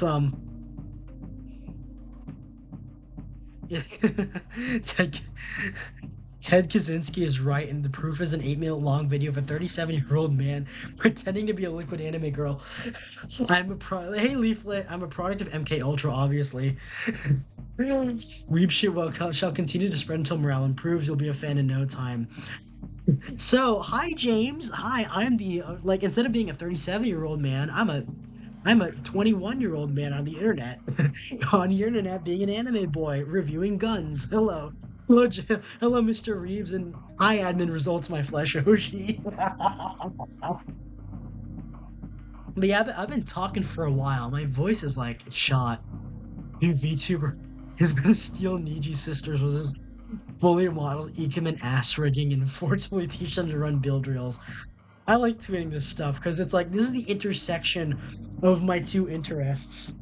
Of my two interests. So I really appreciate that coming together. And he has liked some of my posts that I've made about him. So it's fun. It's fun. Total VTuber takeover. Let's leave that. You have an acrylic standee in your room and a VTuber keychain on your gun. You can't have anime JDM rides and trips to Japan without these. Yeah, this has been fun. This has been, watching this unfold is very. I don't like Neanners though, so I'm not gonna like Neanners one. of leaflet of James of a famous gun tuber reacting to a VTuber has been very fun, very fun. The new Daredevil show, I'm not really interested. I don't follow Daredevil. If you're gonna ask me which Marvel I'm interested in, it's probably gonna be Thunderbolts, because those are the only Thunderbolts is like the only Marvel thing that has any of the characters I care about. Because I like Bucky and I like US Agent. I like John Walker, and I think I want to like that is literally the only movie coming out that has anything of what I'm looking for. There might be better stuff in the future. Like I might watch another Tom Holland Spider-Man. I might be able to put up with that. But that like besides those are the only ones consistently delivering on like entertainment. No Way Home was a good was good, and they're casting some really pretty like someone really pretty to play like I think either Gwen Stacy or Mary or MJ for the next Spider-Man. So I'm probably gonna watch that. And besides that, like besides Spider-Man, I don't really have a hat in the MCU ring. I would watch Thunderbolts though, but like Thunderbolts and Spider-Man, whatever they come up with next, is what I'm looking at for that kind of thing. Wasn't Falcon and the Winter Soldier a bit shit? Well, I need to do a film freak out on Falcon and Winter Soldier, but it's been done to death. It wasn't good. I went in thinking it would be good because I wanted like a story with less superpowers, but it wasn't good. It was not good, but that being said, they were accidentally based. Because they made Zemo, like they tried to make Walker a villain and Zemo a villain. They made them accidentally based and correct.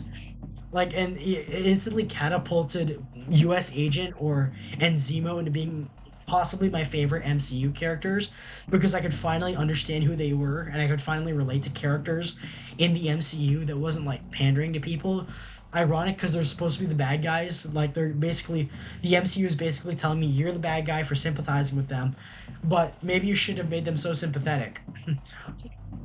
Yeah, overall, that's my thoughts on Falcon and Winter Soldier.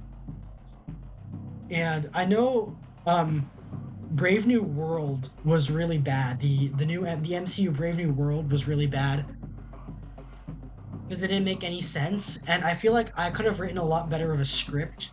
Even though I'm not a comic fan, I feel like I could have written a lot better of a script that involved like the adamantium in the ocean and the giant celestial, like all of these different countries fighting over this new resource, like, and now Wakanda and the other country, one in the ocean, the other one in the ocean.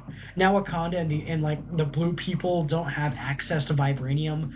I mean, they're not the only sole providers of vibranium anymore because the adamantium continent now exists, and the US can lay a claim. It's interesting. It had so much potential from a storytelling perspective that could shed light really a lot on the events of like geopolitics in the MCU, but they all wasted that because they can't write and no one can read, like no one knows how to write a script anymore.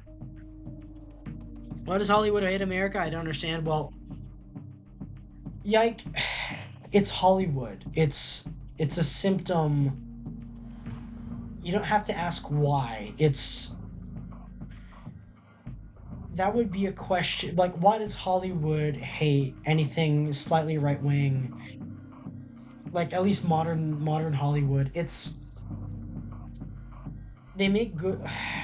It's difficult because it's a struggle to like a lot of things, and to accept that the people who make them aren't very good people. Especially when it comes to actors. I like a lot of actors.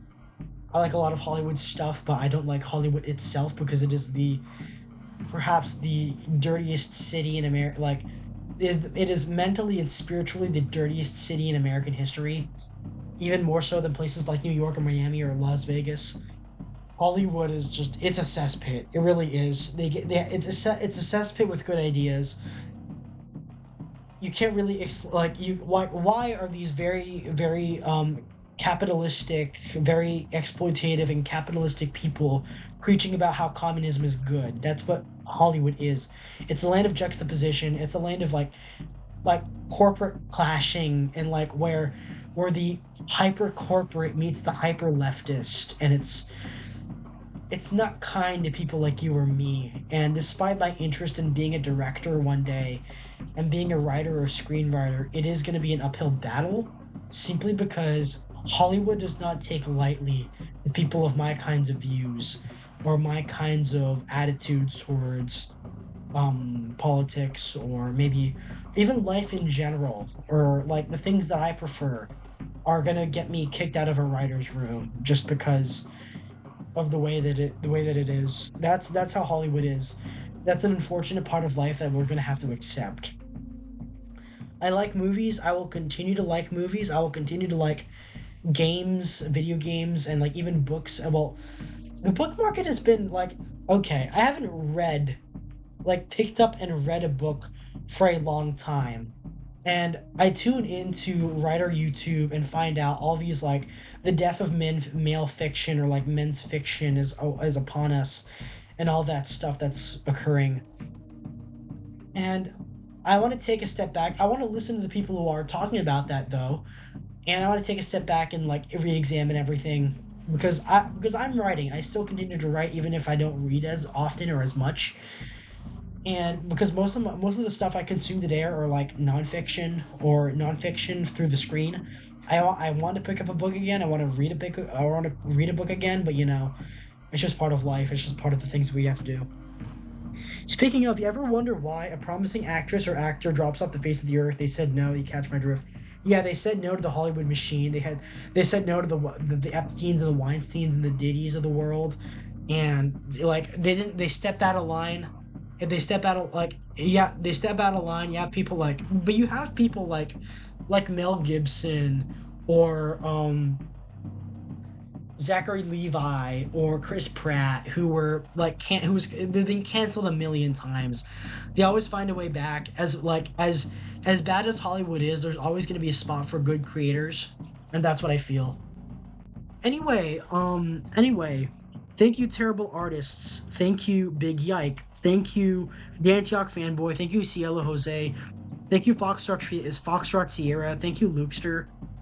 Thank you, Lukester. So, thank you everyone for coming. It's been nice. Next one will be next week, when I'll be playing Enter the Gungeon, returning to Enter the Gungeon again, and we'll probably be doing something else the other week. It's been fun. It's been very fun. I have something planned for April Fools coming up, so that's nice. Who are we rating? We are rating Broline. We are rating, speaking of Black Ops, we are rating my Oshi Broline. It's made in the Weinsteins, to be honest. Yeah. Thank you everyone for coming. Otsu love, and I'll be seeing you guys next time.